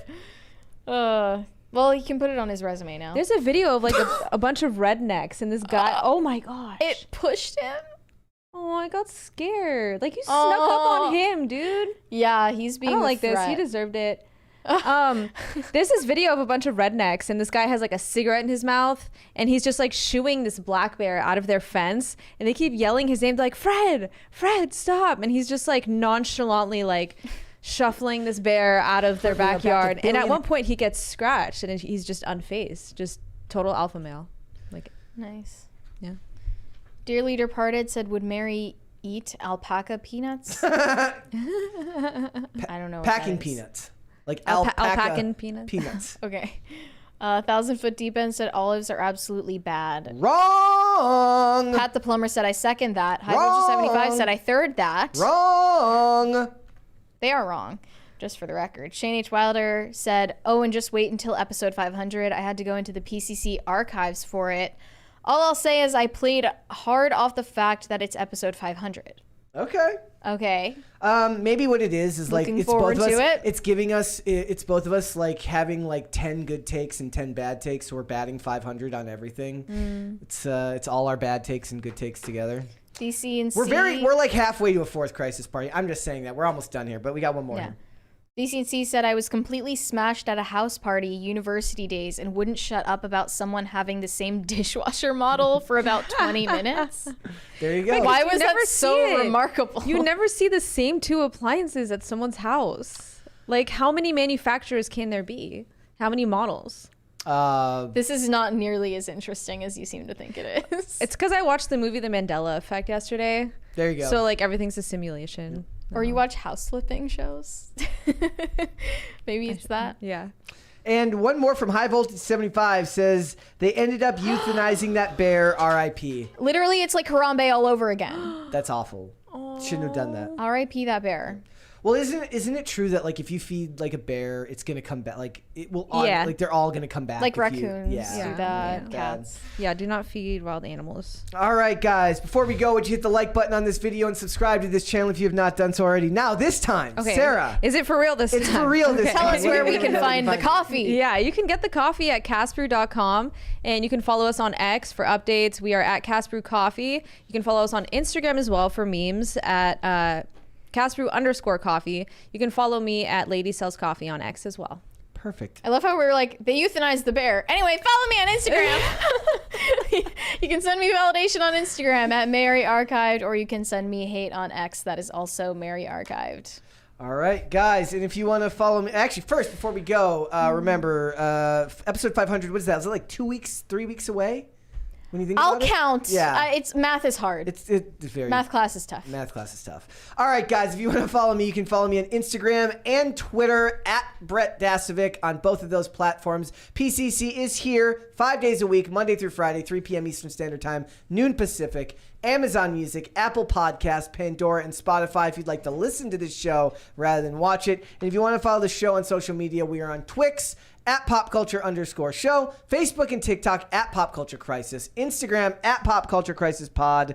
I think there's 2 more here before we go. I'm just making sure. One from Potatoes for Seamus and says, don't run away from your mocha feelings. No, that's not a thing. And the Dearly Dirt Parted says, kids are the same, feed them and they don't leave. There you go. Bring them to Chuck E. Cheese. Exactly, and they'll all Like want to come dogs. back. Guys, thank you so much for joining us today. We'll be back with another episode tomorrow. We'll see you then. Bye. Thank you.